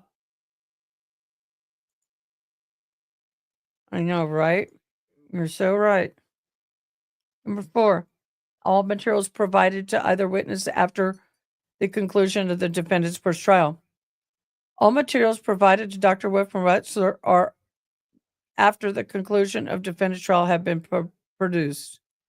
Number 5, describe and produce any exhibit to be used in summary for the support of opinions. All exhibits, including any exhibits necessary rebuttal of Welcher's testimonies, have been provided. There you go. Number 6, describe all compensation paid either to the experts for all work done regarding of the case, including case preparation, testimony, travel, experience. Only funds paid to ARCA to date are $27,606.41, detailed in the invoice previously provided to the Commonwealth in reciprocal discovery. On March 26, 25, the defense retained ARCA for second trial. A copy of that retainer agreement and rate sheet was produced to Commonwealth. There you go. Number 7, provide any contract agreements or documents related to Wolf and Andrew Wetzler. All information has been provided. Provide written communications, including emails, text messages between any member of defense and employees of ARCA, has been provided. All of this is just petty. Provide copies of all testing not previously disclosed, including crash test video reenactments, any other testing materials results, regardless of whether the witness will testify to the information in trial. All information in this possession, custody, and control of the defense has been produced. To the extent that actual testing, additional testing is conducted in furtherance of rebuting the testing conducted by LLC, Aperture LLC, that information will be produced forthwith.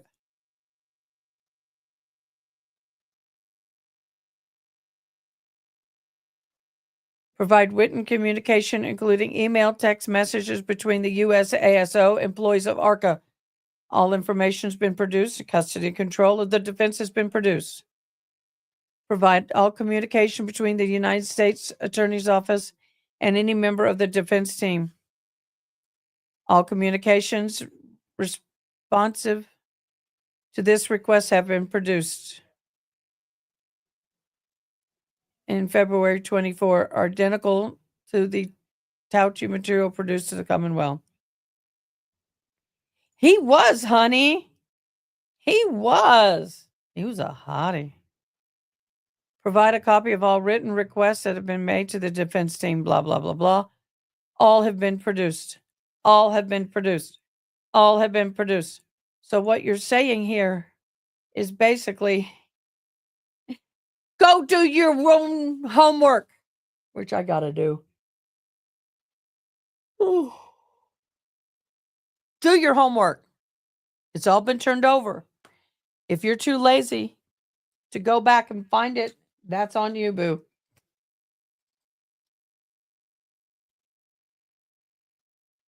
Crash daddies.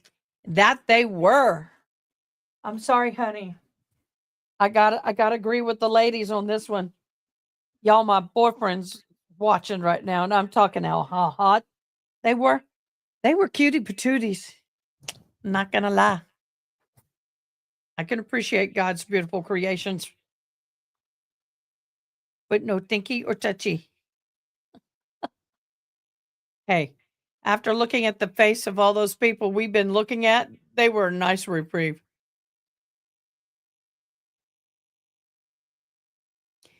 Affidavit of counsel in support of defendant's motion to compel specific discovery. This is just, I know she was. This is common. We've already talked about that. We've done that. We've done that. Okay. We are up to date thanks to our fabulous partners at As the Gavel Drops. Thank you so much for your fabulous support of my channel. And thank you so much for always being on the ball, on top of things, and delivering these documents in a very fast and expeditious manner. You're fabulous people. And we love you. You're fabulous. And you know it. So let's look. Angela, you still there, babe?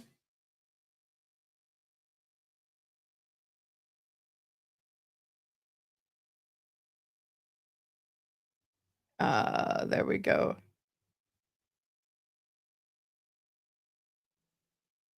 I'm looking through our comments.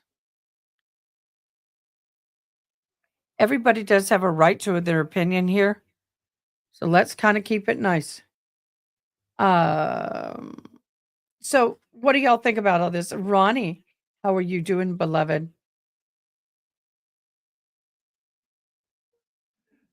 I well, I think she treats Little as she is a paralegal and she is an actual attorney. I mean, for her to tell her to go find documents, that's not how you talk to her. Welcome back, Ronnie.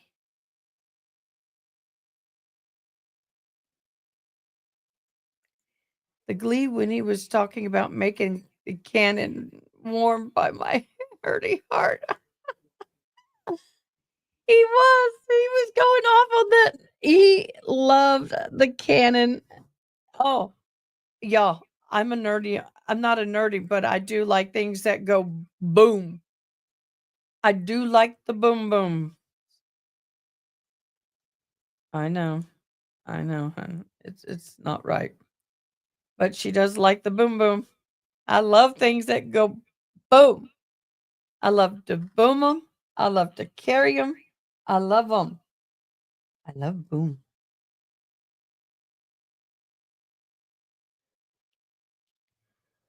So anyway, yes.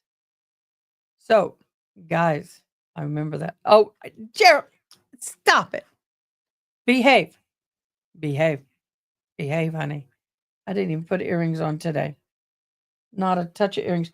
And Kathy and Linda, you warm my heart. Birthday present. Good choice. Yeah, I had one already. Y'all, I'm down to 212 pounds from 200, almost 60. All right, 60. And so I lost a lot of weight. Y'all have seen it. It's been happening since I've been live. Started November 17th when my sister passes when I started losing weight. Ronnie, I want to introduce you to my boyfriend. His name is Gerald. That'd be him right there. Although that picture, Gerald, does not look like you anymore. You don't look like that. Honey, welcome. Thank you for coming in. I agree with you so much, honey, and I appreciate you being here. I really do.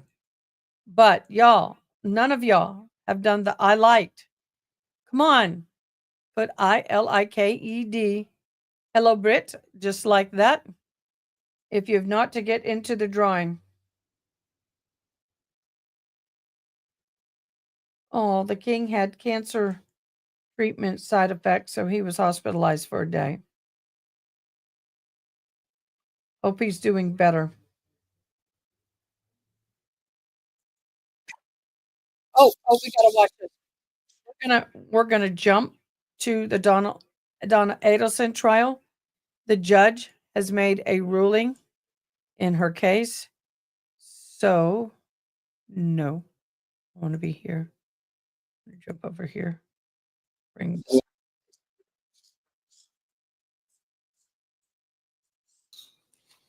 This is the defense's renewed motion in limine, I believe, concerning impeachment of witness Wendy Adelson.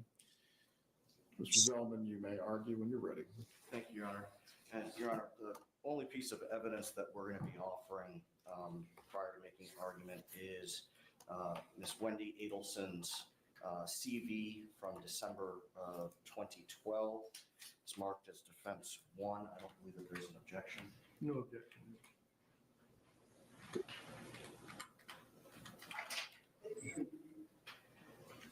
And it indicates on the second page, Your Honor, that the book issue was originally published September 15th of 2011. With that, Your Honor, the significance of that date is obviously it was prior to when Miss Adelson filed for divorce in 2012, certainly about 2 years prior to the hearing where her petition for relocation was denied. The reason why those dates are significant, in Charles Adelson's trial, Your Honor, the state's position was that the storyline of Miss Adelson's book was relevant for impeachment purposes because the defense's cross-examination opened the door. And I quoted the argument that was made on August 30th of 2024 by Ms. Kappelman concerning why she believed the door was open. Well, I first want to submit, Your Honor, that the concept of open door occurs when one party's evidence presents an incomplete picture, and fairness demands the opposing party be allowed to follow up, clarify, and complete. That's from Brunson v. State 31 Southern 3rd 1926, Florida, first DCA case from 2010. Now, the underlying. Before you go on with that case does bring out a good concept, but isn't this largely dependent on what Ms. Adelson is going to testify to on stand? Yes, but in order for it to be proper impeachment, the underlying requirement, I think that's inherent in the rules of evidence, is that the fact that the opposing party wants to clear up is actually true. And so the state has to take the position that this is our story, written by Ms. Adelson, is autobiographical. And because it's autobiographical, how the main character feels about the city in which she lives with her husband, who's a professor, is relevant almost 2 years after the fact to how Ms. Adelson felt about having to remain in Tallahassee after the petition for relocation was denied. Now, the main fallacy of the argument, however, is that first and foremost, the book is not autobiographical. And I've read the book. I have the manuscript that was originally submitted to the publisher. The main character had a miscarriage, leaving her unable to have children, and she ultimately adopted a former client's abandoned child. There's no evidence that Wendy Adelson did those things. And that's just one glaring example of how the book is not autobiographical. Now, even if it is autobiographical, the state's position is factually inaccurate. The state's position, both in the hearing and prior trial, was that the main character of this book, Lily Walker Stone, was utterly miserable and stuck in the place she was living. Now, that position would have been accurate if you stopped reading halfway through the book. On page 233 of the book, there's a passage I'd like to read for the court that highlights the fallacy of the state's position. Go ahead. I'm so sorry, Josh, for everything, and I'm grateful to you, for bringing me to this place, for giving me wings to try something new, and for all the unpredictable experiences that have followed. She's thanking her husband for bringing her to the fictional city in which they live, the fictional city in which he teaches, the fictional city in which she practices law. So, contrary to the state's position, she ultimately is happy where she's living. She's thanking her husband for bringing her to the city, not the opposite, which is what Ms. Kappelman and the state in the prior trial and at the hearing in August were representing. And since the factual basis for the state's questioning is patently inaccurate, it's our position that it would be improper to use that for impeachment. The other issue that you have is what I mentioned previously. Originally published September of 2011. The petition for relocation is denied in June of 2013, almost 2 years. And so the best example I can give, or comparison that I can give to the court, is people fall madly in love, get married, and then they think they're going to live happily ever after. But after a time, they realize they were wrong and get a divorce. As a judge, certainly I've seen it with family law. People get married and divorced sometimes in a very short period of time. So how they felt on the day of their wedding is going to be very different from how they feel when they file for divorce or when their divorce is final.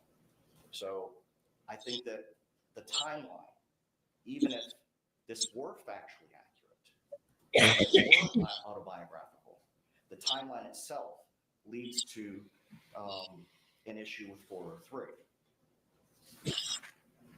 The probative values being substantially by the danger of confusion of issues and misleading the jury. It's also a needless presentation of cumulative evidence, Your Honor. There's other evidence that the Was state... the book entered into evidence? I don't No, believe it was. No, it was not. Thank you, honey. Yes. Go ahead. Thank you, honey. Yes, Ronnie. Confusing the jury with Yes. the book as evidence that Ms. Adelson was not happy after her petition was denied. When the book doesn't say that, the book actually reflects the opposite. And now, if that is allowed, we're going to have to then clear that up for the jury because that's not what the book says. And at that point, we might have to introduce the book into evidence. That's a waste of the jury's time. The issue is Turn the trial into a book club. It's not an easy read. I'll tell you that. Oh! It's our position that both from a factual standpoint and a This judge is in a good mood today. legal standpoint, that the state's use of this book, even for impeachment purposes, is inappropriate. All right. One final question, and I'll allow Mr. Evans to argue from there. As to any bias or motive that could be argued, do you have an argument concerning that? No, Your Honor. I certainly understand why the state believes that it goes to bias or motive. That's not what I'm addressing here. I'm addressing the underlying factual inaccuracies in the state's argument. Mr. Evans, you may respond. Your Honor, I believe that would go to weight, not to admissibility. The fact is that this isn't an isolated statement. I think it shows a continuation. I think there is indications that there were some parts about the book that she included, the way she felt in her life and comparable things. But again, that doesn't mean that the book has to be totally autobiographical in order to have parts of it admissible. We have situations here where not only did she write a book which covered that area, she has also emailed friends, and throughout the time, there was that the relocation was important to her. That matter of fact, they filed a motion to do it, and that she had emailed a friend in December of 2000, actually like Christmas Day, that she felt like she was stuck in Tallahassee. She did something similar in February of 2013, and that life in Tallahassee, and just May of 2013, that life in Tallahassee couldn't compare to life in South Florida. That they were in the motion for relocation indicated that that she was stuck in Tallahassee, and that she wanted to get out of this tiny town, and the book just related how miserable it would be to be stuck in Tallahassee. So I think it is relevant. I think it is admissible. It's not an isolated statement. And when you take everything in context, I think it is admissible that she felt so strongly about this. She had written before. And like anything else, if we bring up the divorce scenario that people talk about, well, if this was a festering issue, which it sounded like it was, according to the pleadings and stuff that was put in and statements, other statements made, that in the book it may come out as a happy ending. On the other hand, in real life, it certainly did not. And I think that is relevant for the state to be able to probe, to ask. I don't think it's a remote statement that, Let me clarify, I guess, what you're trying to argue, Mr. Evans. Are you arguing this is substantive evidence that you will admit, or just impeachment of Wendy Adelson? I think it could be both. At the times, it has been being used as impeachment evidence. I don't know that it has been introduced as being substantive. So true, Ronnie. During the trials before, but there's been a number of them, and so I don't recall that. Your Honor may recall it better, but I don't at the moment. But it would certainly be right for impeachment. If she gets up on the stand, I think she has somewhat consistently indicated, oh no, she was perfectly happy in Tallahassee. When there's evidence that yes, that isn't a correct statement, that isn't a true statement.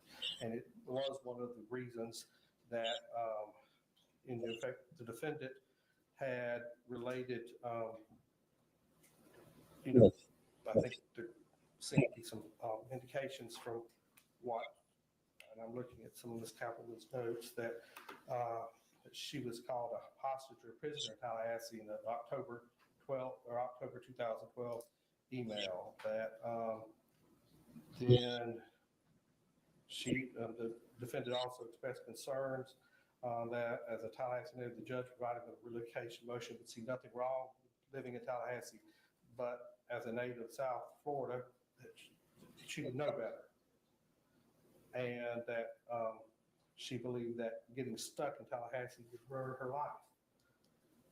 This was the defendant relating, I believe, to back to her daughter about her situation. So I think it's a situation where it could both be substantive in one sense, but it certainly is right for impeachment if she gets on the stand and denies that she was unhappy in Tallahassee, at least at some points unhappy in Tallahassee, which I think she has consistently done over the trials, and that was the reason the stuff has become impeachment. In response, Mr. Zillman. Briefly, Your Honor. We're talking about Donna Adelson, not Wendy Adelson. Donna Adelson is the one on trial, not Wendy Adelson. And if the state has emails from Wendy Adelson in which she is expressing a dislike for being stuck in Tallahassee, they're certainly able to use those emails for purposes of impeachment. It has nothing to do with the book. And Your Honor, it's our position that even if it meets a relevancy threshold, the book, it still would be needlessly cumulative and would lead to confusion of the jury. Because again, as I said, and I read the passage from the book, the main character did not feel stuck in Tallahassee and thanked her husband for bringing her here. As it concerns the use of impeachment against any witness, as a general matter, impeachment is available to show whether the witness is being inconsistent with other prior statements, untruthful, has bias, or has motive. I will give additional consideration to the request that's been made by the defense as to the general proposition of law. I believe we're back to what the first question was to the defense when we had the hearing. This is largely going to depend on what Wendy Adelson actually testifies to. If she testifies in a manner that is inconsistent with prior trial testimony or otherwise could demonstrate bias or motive that can be attributed to the defendant in some way, she can be impeached on those topics, whether they be the book or any other matter. I will give additional consideration to this. A written ruling will be issued. We are in recess. Thank you, Your Honor. Thank you, Your Honor.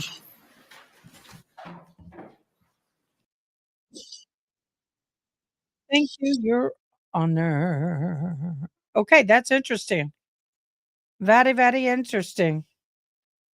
Yes, I think Wendy was foolish to release a book until this is all said and done. And I think that Wendy is going to be the one who gets herself in trouble. I think if she had not written a book, I don't think she would have been in this position, in my humble opinion. And my heating pad just fell on the floor.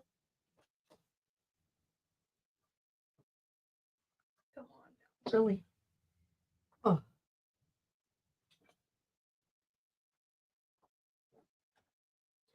I have a heating pad on top of my footstool.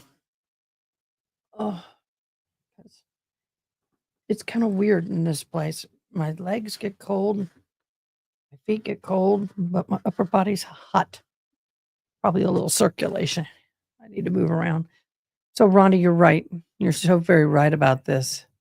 And I think that she is her own worst enemy. I think that she saw dollar signs, and that's where we are. She saw dollar signs. And so she wants to make that money. Everything's topic is hot.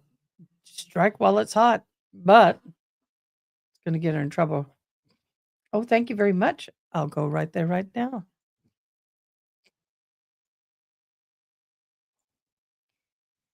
Oh, open file, open file. Dun, dun, dun, dun. Dun, dun, dun, dun. Okay, let me look at these real quick. These are huge files. One is 22 pages. We'll wait on that. That one is the Norfolk Superior Court, Andrea Campbell, Massachusetts Attorney General, respond appellees.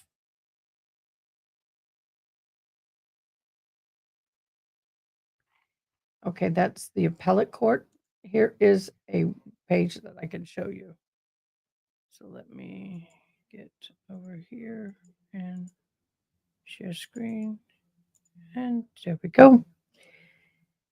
In the Norfolk County Superior Court, Andrea J. Campbell, Massachusetts, the judgment entered March 27th. In this case, came on to be submitted in the brief of the original record on the appeal from the United States District Court of District, Massachusetts. Upon consideration whereof, it is now ordered the judge that the decree as follows. The district court's decision is affirmed. Karen Reed's motion to stay the state's court proceedings pending appeal is denied as moot.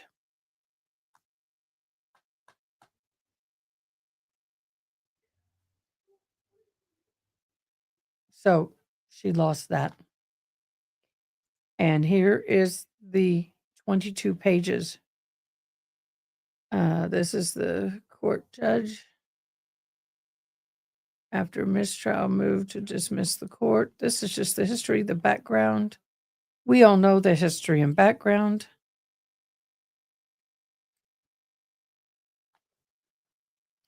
The review of legal issues, manifest necessity. We'll go over this more later.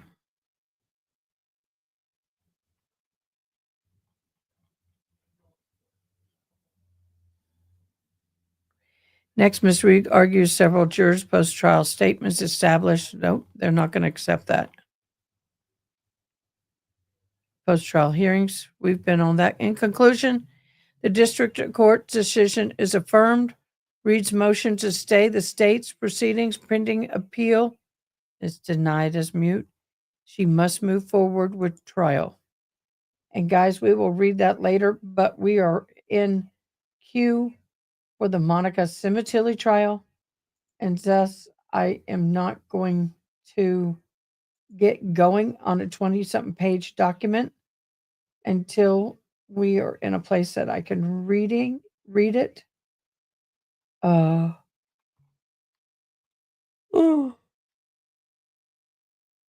Usually they have her up. The dummy went and wrote a book before the mob finally was caught. Yeah, I think that she is done more harm than good, which is usually what happens when you write a book in the middle of someone being in trial. And I believe that she potentially is going to get her butt on the stand because of that. I think that she has been able to skirt around and keep herself out of that hot seat. But I think what's happened now with the book, it just put her right in it.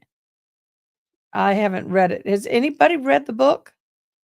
I don't do books. I just don't want to deal with it right now. I got too much to read for college. Whew. Excuse me, guys. As soon as we get going with the Monica trial, I'm going to go get my breakfast, get my meds. I got me some Ezekiel bread that's calling my name. There goes one of our ambulances. I don't know what was happening in San Antonio, but one of the high schools was surrounded by police officers. They found a deceased person.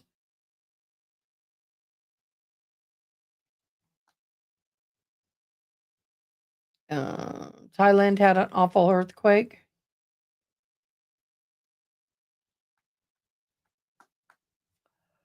Oh my gosh, hold on. I'm looking for the trial. It's not posted yet. Could have sworn they said that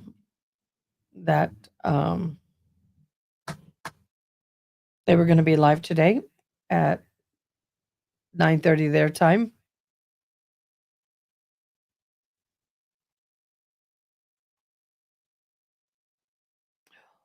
Oh, leaving the waterfall enhanced Karen Reed video 5 months ago.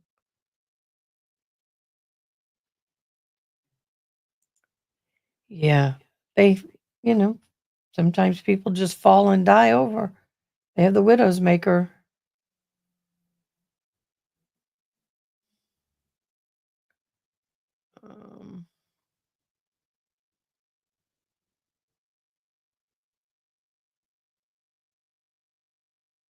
Wait a minute.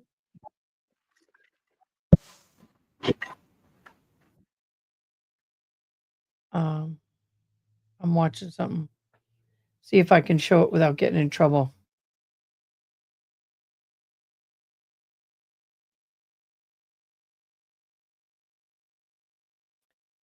Oh, people are saying that's blood on his nose. That's not blood. Okay. It's a conspiracy. I don't want to go down that rabbit hole. Why do we not have the Monica Simatilli trial pre-up?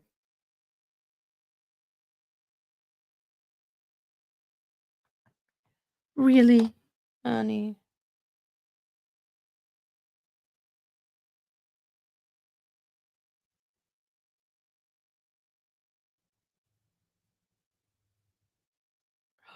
Oh my gosh, it's today.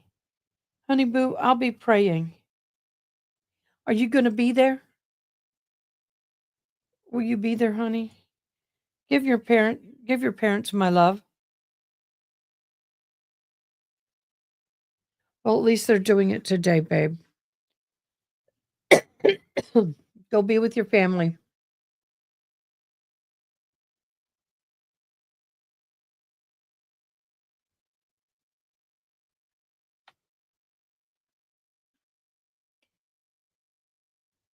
Thank you for letting me know. I'll be praying for both of y'all. I got one person sick. Gerald, I won't share your personal information, but you know who my heart is. Thank you so much. Monica Lewinsky. No, not Monica Lewinsky. We want Monica Simatilli.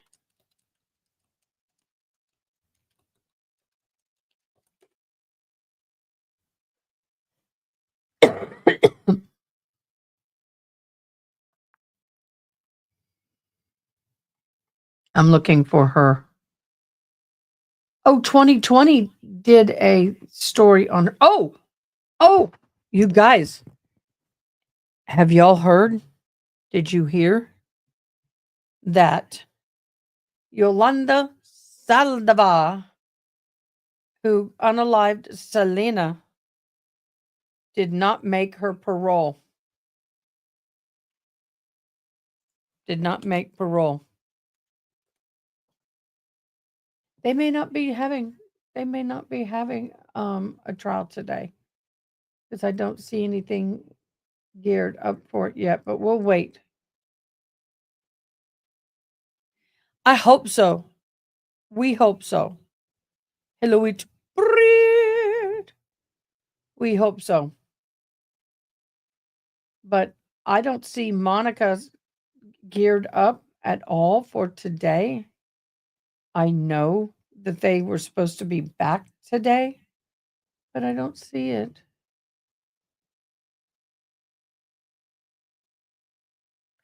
Yes, make sure you follow as the gavel drops. They are our partners in crime. We love them. All the documents that I read today are available over at As the Gavel Drops. Go to Discord, join As the Gavel Drops, validate your account, and you too can read over all of these documents. But I cannot find Monica. And they were supposed to come back today, but there's a chance the judge could have canceled that, I guess. I don't know. I'm searching. I'm searching. Is there Monica today? Today. This is the moment. Oh, come on, people. Monica's, let me see who was up on the stand. Let's do a little review because it's been a few days. It's been a hot minute. So let's go ahead and do a review of the last part of the day on this trial.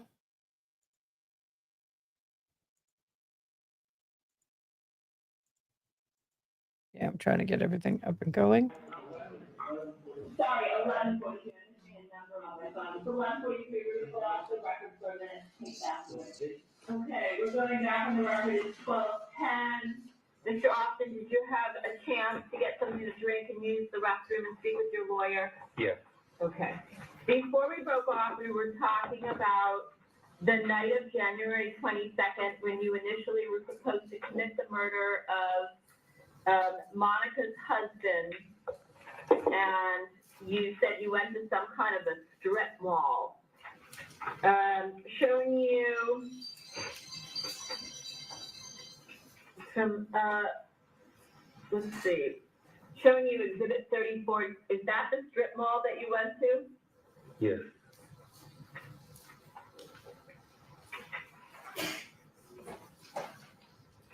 Showing you Exhibit 35. Is this a close-up of an area of the strip mall? Yes. Did you see him at a particular location on that photograph? No, I seen him come out of one of the restaurants and get back into his truck. Do you know which restaurant it was? It was like a faux Chinese restaurant. Is that the sub place that we see in Exhibit 35? Yes. And where was he parked? In the like, not right in front of the store, but across in the parking lot. Okay, I want to show you, let's go back to, is it the same on there? This is showed more of this side, because you couldn't tell the parking on this side. Okay. See, I think this is a better view right here. Showing you Exhibit 34, is there anywhere in that photograph that you can point to or put an arrow as to where his car was? The vehicle, I think that we looked at before, which was Exhibit 21, which I will find for you.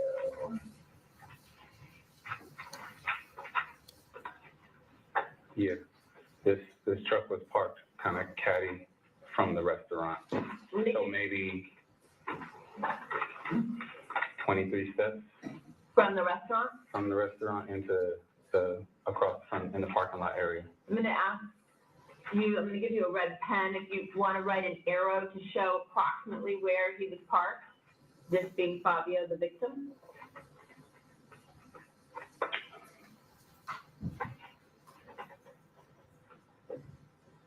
Make it big. You can like go over it several times, circle it, do whatever you need to do to make it obvious. Right in this area. Okay, you circled in red an area. So is that the area where he was parked? Yeah, In the truck was facing forward, and he drove right up. Same picture right there. Same thing, right? So, I mean, that-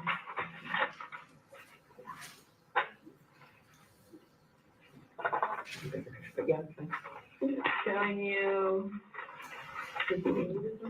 well, where were you? Showing you exhibit 36. Does this assist us in figuring out the location where you were standing Well, start with, you parked somewhere. or parked?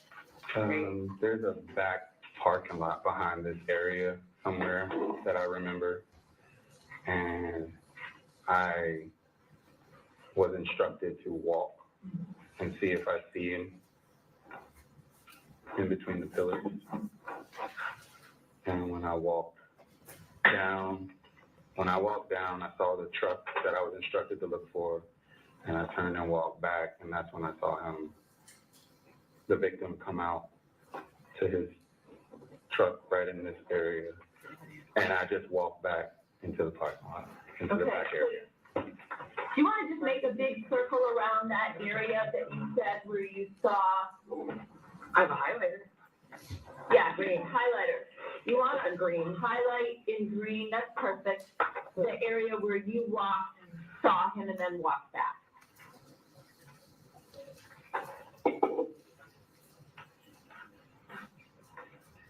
Okay. Have any idea approximately what time, like, was it dark? Do you have any idea what time it was? I don't remember what time it was. If you're gonna move around, make sure to have all this stuff connected. And we'll do like that. You don't know what time it was, but you know it was dark. I know it was dark and pretty late. Does this, when you're looking at the photo 36 and it's a strip mall, it goes horizontally, does it go back further? Is that what you're saying? I think there's something like a little park that goes Like a back walkway that Yeah. it continues going to the left and beyond the building that you see right here? Yeah. Okay. So did you there. come past that? As if like delivery and stuff are coming back. Oh, okay. So you parked in that parking lot in the back? Yeah. Okay. And walk through and that's it. That's the photo. Can you, I'm sorry, counsel, can you, Take a picture of it. yeah, actually if you send it to your computer, will you get it right here? We'll get it right here. We can get it right here. Perfect. Perfect. And then you want me to print it? Yes. And then in the meantime, we'll come back to that. Okay. Did you have to, we might have gone over this, did you have to use any kind of ID or fake ID or anything to obtain a burner phone when you were in Alaska? No. Okay. Have you received any mail from Baker through any third parties or mail from other inmates or from anybody relating to this incident No. since they've been in custody? No.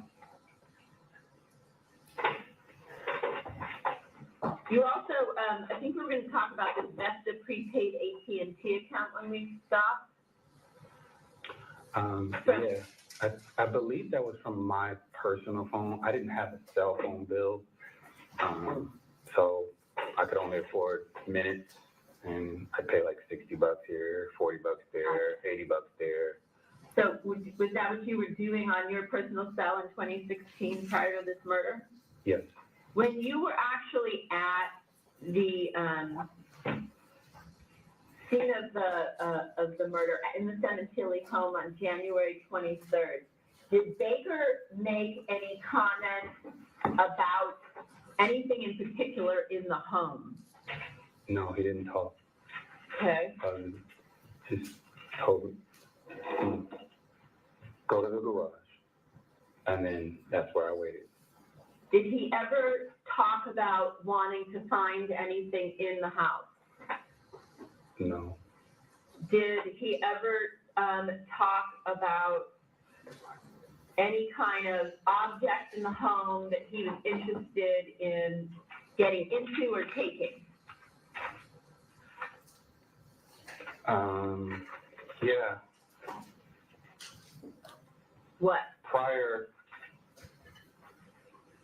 Prior to, I remember him talking about, Prior to what? Prior to going to the house, I remember him saying something along the lines of, I mean, he either had the code to the safe or Monica was gonna leave the safe unlocked for him to just go in. I don't know which one. How do you know that? That's what I overheard him saying to me. To who? To To me. you or to Monica? To me. Do you know where the safe was? I never seen, like I said prior, I'd never seen the house other than that area and the patio. Did he ever say to you where the safe was? No. Not that I could recall. Do you think about what was in the safe?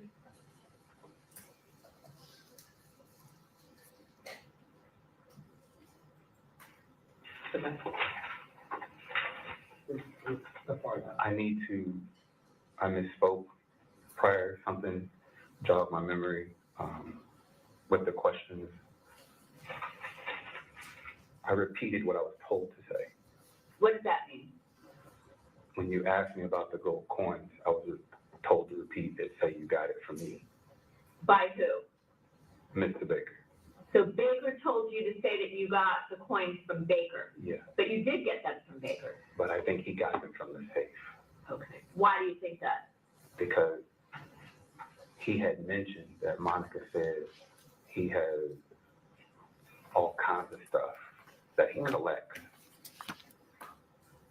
And how do you know that? That's what he told me. Baker said Baker what? told me that Monica said he has all kinds of, like I said, I think they've been talking a lot. So I was on a need to know. So when he Why said do you that to think me, they were talking a lot? Sorry to keep interrupting, but I would just want to make sure we're clear about why. I believe they were in like somewhat of a relationship. And why do you think that? Just how everything went down, like what he said to me, how he said it. He didn't really move until he got information from her. You mean the days on the 22nd and the 23rd? Yes. How do you know he was getting information from Monica on the 22nd and the 23rd? Because when he was, this is my recollection, when he responded via text, then he asked me to go with him somewhere. Okay. And then when I went with him somewhere, like the night before, I said, nah, it can't work. You mean the 22nd? The 22nd. I believe he texted her and said it didn't work. And I went back to his pad and just crashed. Did he ever mention swinging or anything like that? Yeah. What did he say about swinging? I was 19 years old. I was intrigued by that. No, I mean in terms of Monica. No. Did he ever mention anything about another website or way to communicate through a website referred to as Lifestyle Lounge? No. Have you ever heard of that? No, I have not. Okay, guys, I'm going to do something. Yana doesn't realize, the USA against her.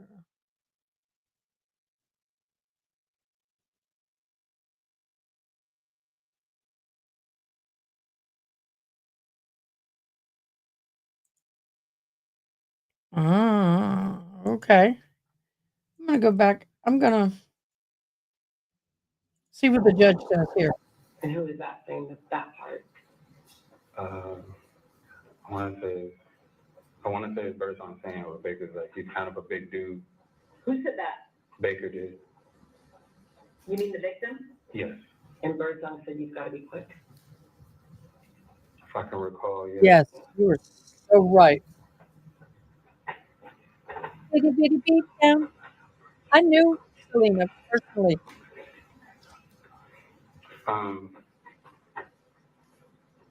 Yeah. You got to be quick, and then you got to get him out of there.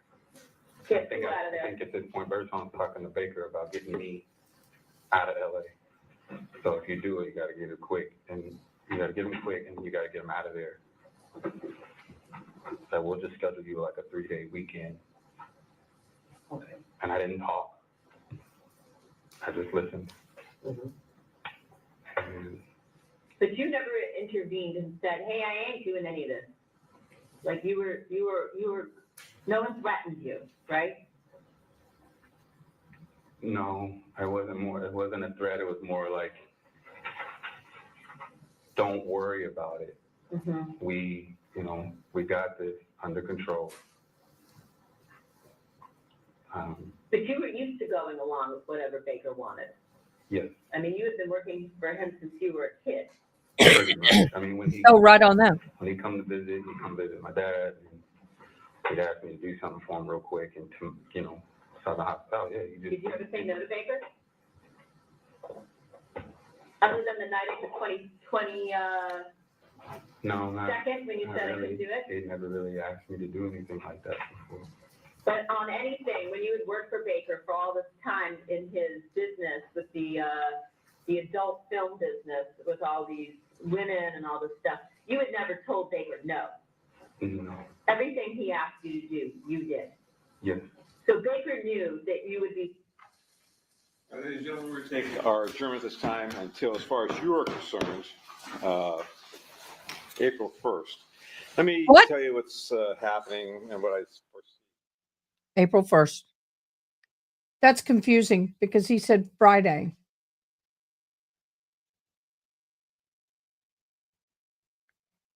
He said Friday.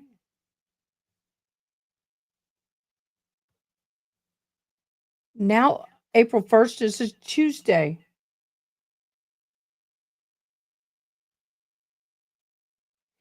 But I thought he said Monday, Tuesday, Wednesday, Thursday off. Friday. What is the 31st?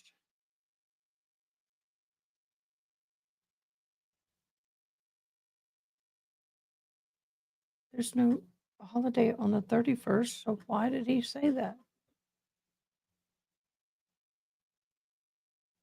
Oh, honey boo, we're Karen reading. This will be at night or recap, but we are Karen reading.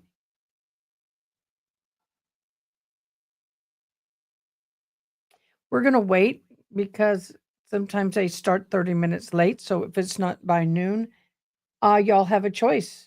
Y'all have a choice. Y'all, we have a choice. What would you think if we started watching a new trial today? Day 1 of the, what it was day 1, maybe it's day 2. Yeah, maybe by noon. The Linda Stermer trial. And she is a battered and burned murder trial. Just wondering, would y'all like to watch that? Because they're only in day 2, so we can catch up.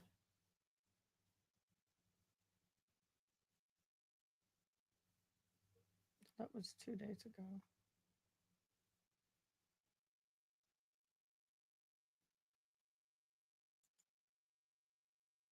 Yeah. Okay. Let me do this. Give me a split second. So I want to get this on screen. I want us to kind of have an overview of this. Do that. Do this. Hopefully I don't get a copyright.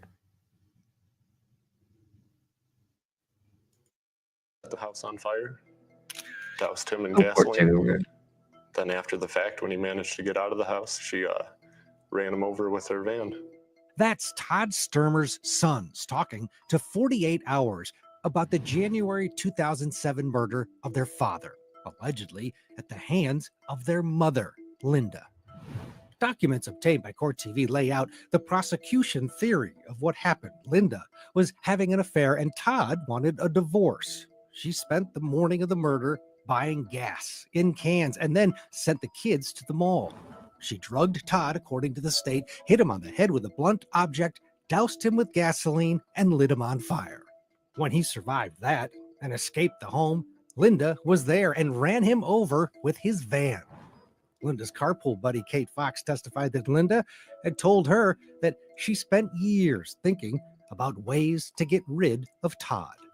Did you have anything to do with his death? Nothing whatsoever. Linda's story was that she was in the basement doing laundry when she heard Todd scream from the living room. She said the smoke was too thick to reach Todd. So she ran outside got in his van to go seek help. That is when she says Todd came running out. Did you know you had run over your husband? No. Linda says Todd wouldn't get in the van, and she lost sight of him in the chaos. But prosecutors say she wanted to make sure he was dead. And in 2010, a jury agreed. Linda was convicted and sentenced to life without parole. Then, in 2018, Linda's conviction was overturned on the grounds that she didn't get a fair trial. She was released on $10,000 bond. This is Linda Stermer.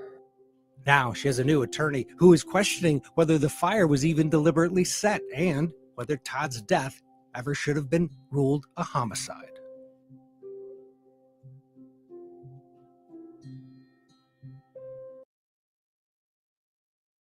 Wow.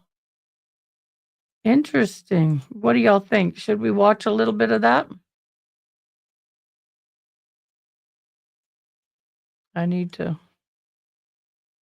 get this. I need to create a thumbnail of it. I don't know. I gotta create a thumbnail, but I'll do it later. So, what do y'all think? Should we watch it? Yes, yes, yes. Everybody's saying yes. Okay, let's get me back into where I need to go. Day one. Thank you very much for being here. I know that you probably know, I think prior from the judge who I am, but my name is Susan Zeiderveen, and I'm proud and honored to represent the state of Michigan and the people of Van Buren County as your elected prosecuting attorney. So now is the time for opening statements. It's our opportunity to tell you what to look for in the case, kind of our roadmap, what we plan to present to you over the course of the next several days, what evidence that we plan to present, and who will be testifying. So we talked a lot about in voir dire, about the charges and the elements. So I want to take a few minutes just to dive into what those elements are and what the charges are. We have count 1, first-degree murder, and we have count 2, felony murder. So what are the elements that we talked about that I need to prove to you? So for count 1, the very first element, the first box that we need to check, is that the defendant caused the death of Todd Stermer. That is, that Todd Stermer died as a result of the actions of the defendant. That's the first box. Second box, that the defendant intended to kill Todd Stermer.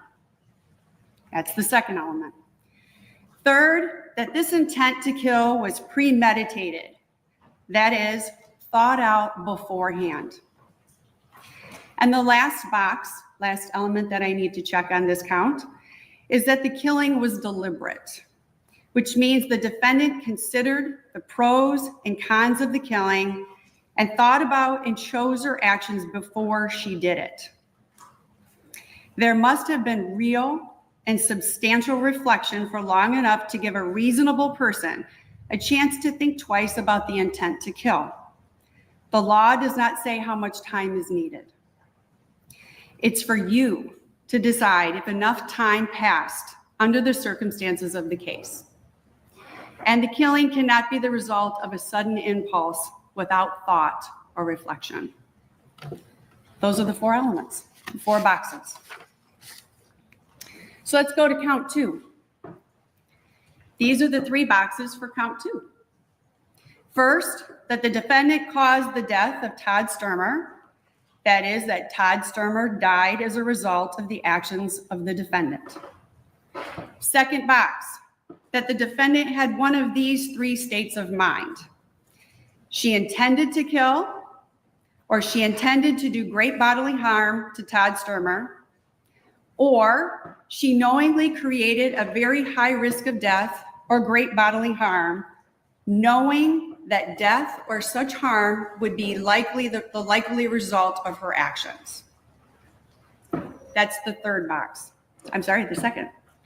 Third box is that when she did the act that caused the death of Todd Stermer, the defendant was committing or attempting to commit the crime of arson. Those are your elements. Those are the boxes that I will be then working to check over the next few days.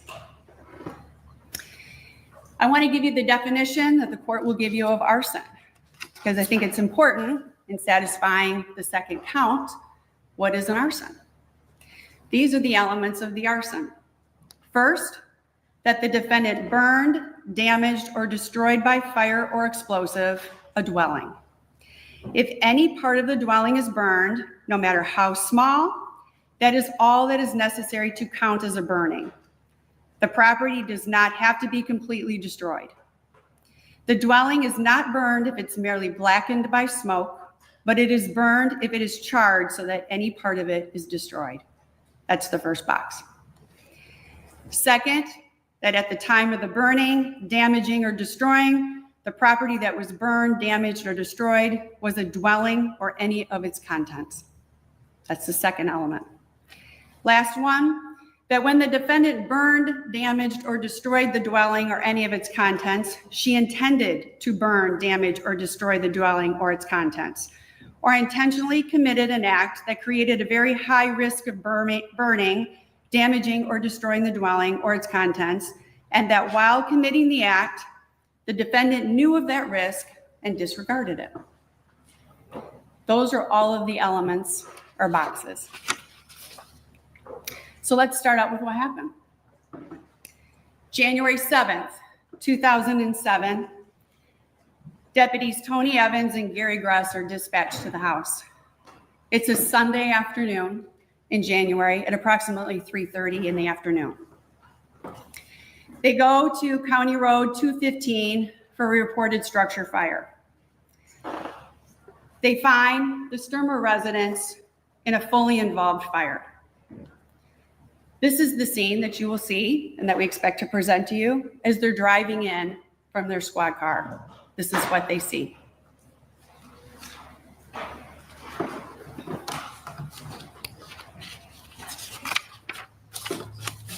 When they drive up, deputies locate several people standing on the north side of the residence. For those of you that are directionally challenged like I am, that's if you're looking at the front of the house, it'd be to the right of that picture. At this time, they locate Todd Stermer.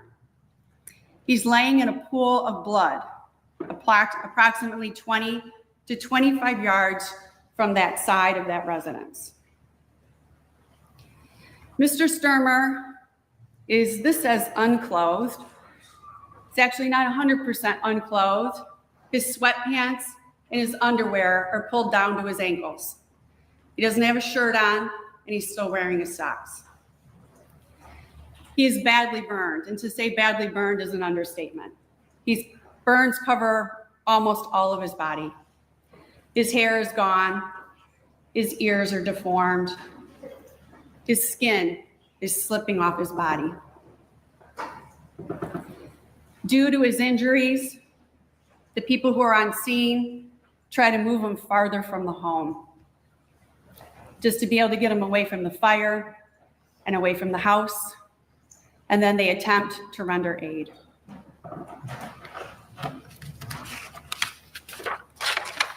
Due to the severity of Todd Stermer's injuries, he passes away shortly after people arrive due to those injuries. At this time, there are multiple people on scene, many of them who you'll hear from today. Mike Matheny, Connie Calhoun, our neighbors directly next door. Dr. Richard Musali, another neighbor, and Steve Leach, who was the fire chief at the time, all arrive within minutes and are on scene. You will hear from them what they saw in their statements.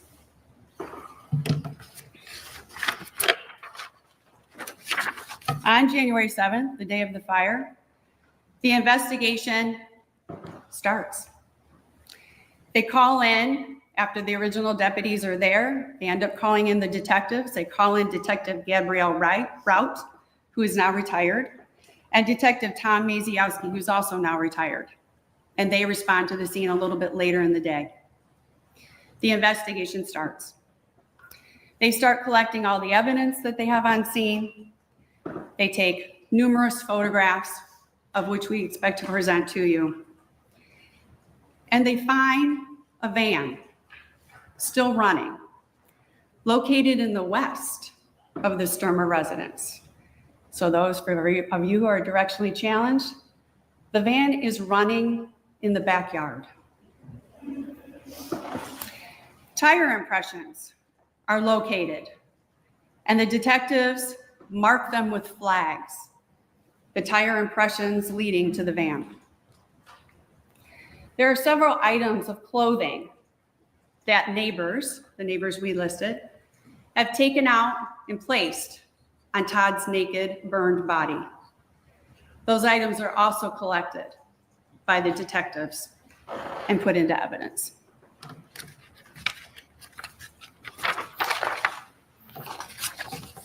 You will also hear on January 7th, the day of the fire, people start trying to gather some initial statements. What happened? You're going to hear from Deputy Gary Gruss, hopefully today. He will tell you what Linda's first statement was. You will also hear from Detective Gabrielle Rout. She also talked to Linda Stermer on that day, and you will hear what she told Gabrielle Rout.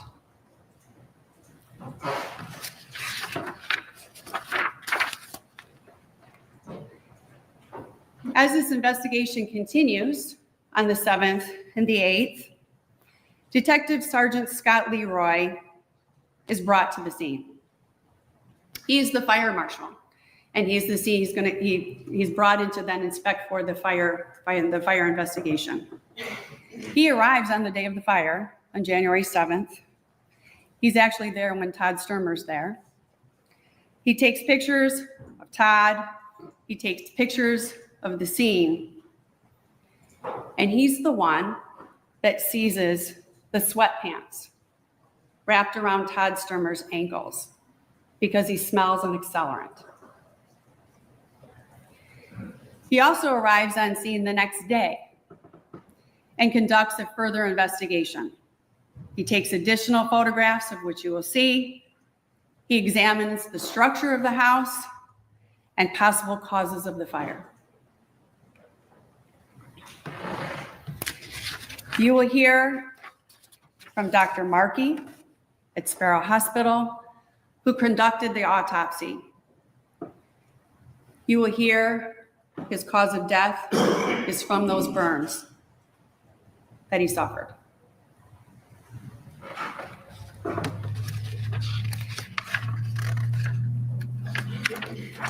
You will also hear on January 8th, Don Galuz, who's a Berrien County Sheriff's Department deputy, is called to the scene to do mapping and distances of the scene.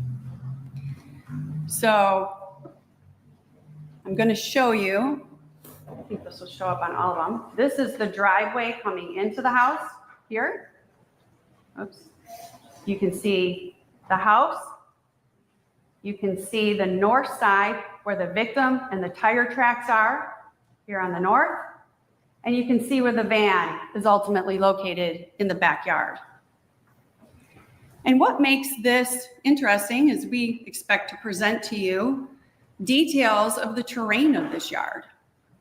For those of you who are familiar with Michigan walkout basements, this is a walkout, meaning that where the body and the tire tracks are on the north side is a slope down.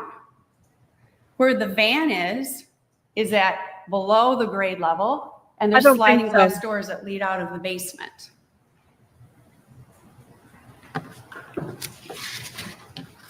He will explain the distance of the tire tracks. He will explain the distance from the house of the body and go over the scene in detail for you. You will also hear that on January 9th and 10th, James Shinsky is hired by the defendant's insurance company. to conduct an investigation, their own investigation into the fire. He has a background as a fire investigator. He then does recorded interviews of Linda Stermer, with Linda Stermer, on January 9th and January 10th. You're going to start hearing, as people start digging in to the questions, start asking more questions, start going into the things that don't make sense, the explanations that the defendant starts giving, and how the story grows and changes. It's going to start here. That's her third statement. You are going to hear, or expect to present to you, Dave Hayhurst and Ann Hunt. They are both, Dave Hayhurst is with the Michigan State Police Laboratory, and Ann Hunt used to be and is now retired.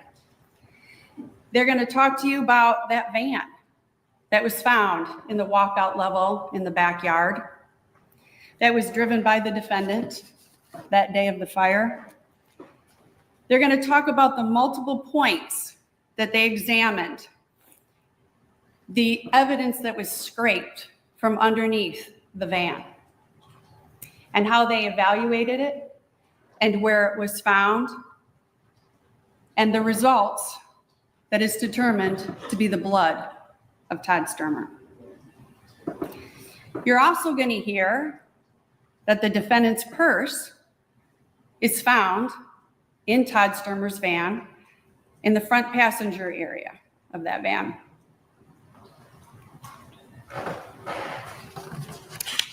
You are going to hear testimony from Troy Ernst, another scientist at the Michigan State Police Laboratory. He tested the clothing that was seized from Todd Stermer that day, and he tested for accelerants. You will hear his lab reports.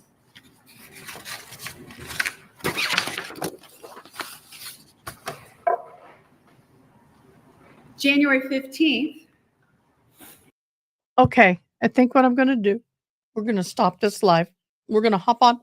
I'm going to have it over. I'm going to teleport us over to the new live for this trial because it gets confusing when people hop on and they think that they're getting something they're not. So I don't want to confuse people. So we're going to do a redirect. Save. I'm going to go live on the other stream, and then I'll close this one. I got to be live on the other stream first, and my camera got banged. I don't know why. I don't know how, but it did. Yeah, I do too, Ronnie. I'm going to go look at that in a second. So I'm going to get the other live up and going. You will see me talking, but you won't hear me. And then we'll teleport. James Shinsky starts conducting his own fire investigation.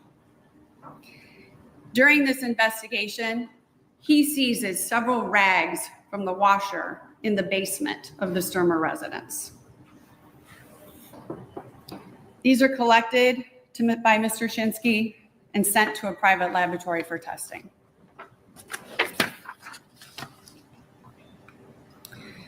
We expect to present evidence to you from Craig Belliette. He's the chemist for Baker and Herbert Laboratories. He's also now retired. Many folks have retired since 2007.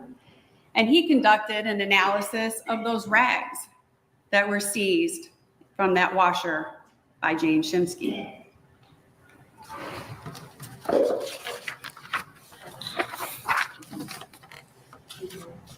Your Honor. What's the date on that last slide? All right, let's see if I can go back here. January 26th, Mr. Balliet. On February 27th, Steve Willison, who's an attorney for Farm Bureau Insurance, also becomes involved. So again, part of the fire insurance investigation. Defendant sits for an examination under oath at the request of her insurance company. The plot starts to thicken. The statements start to become more descriptive, change. You'll hear how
everything starts changing.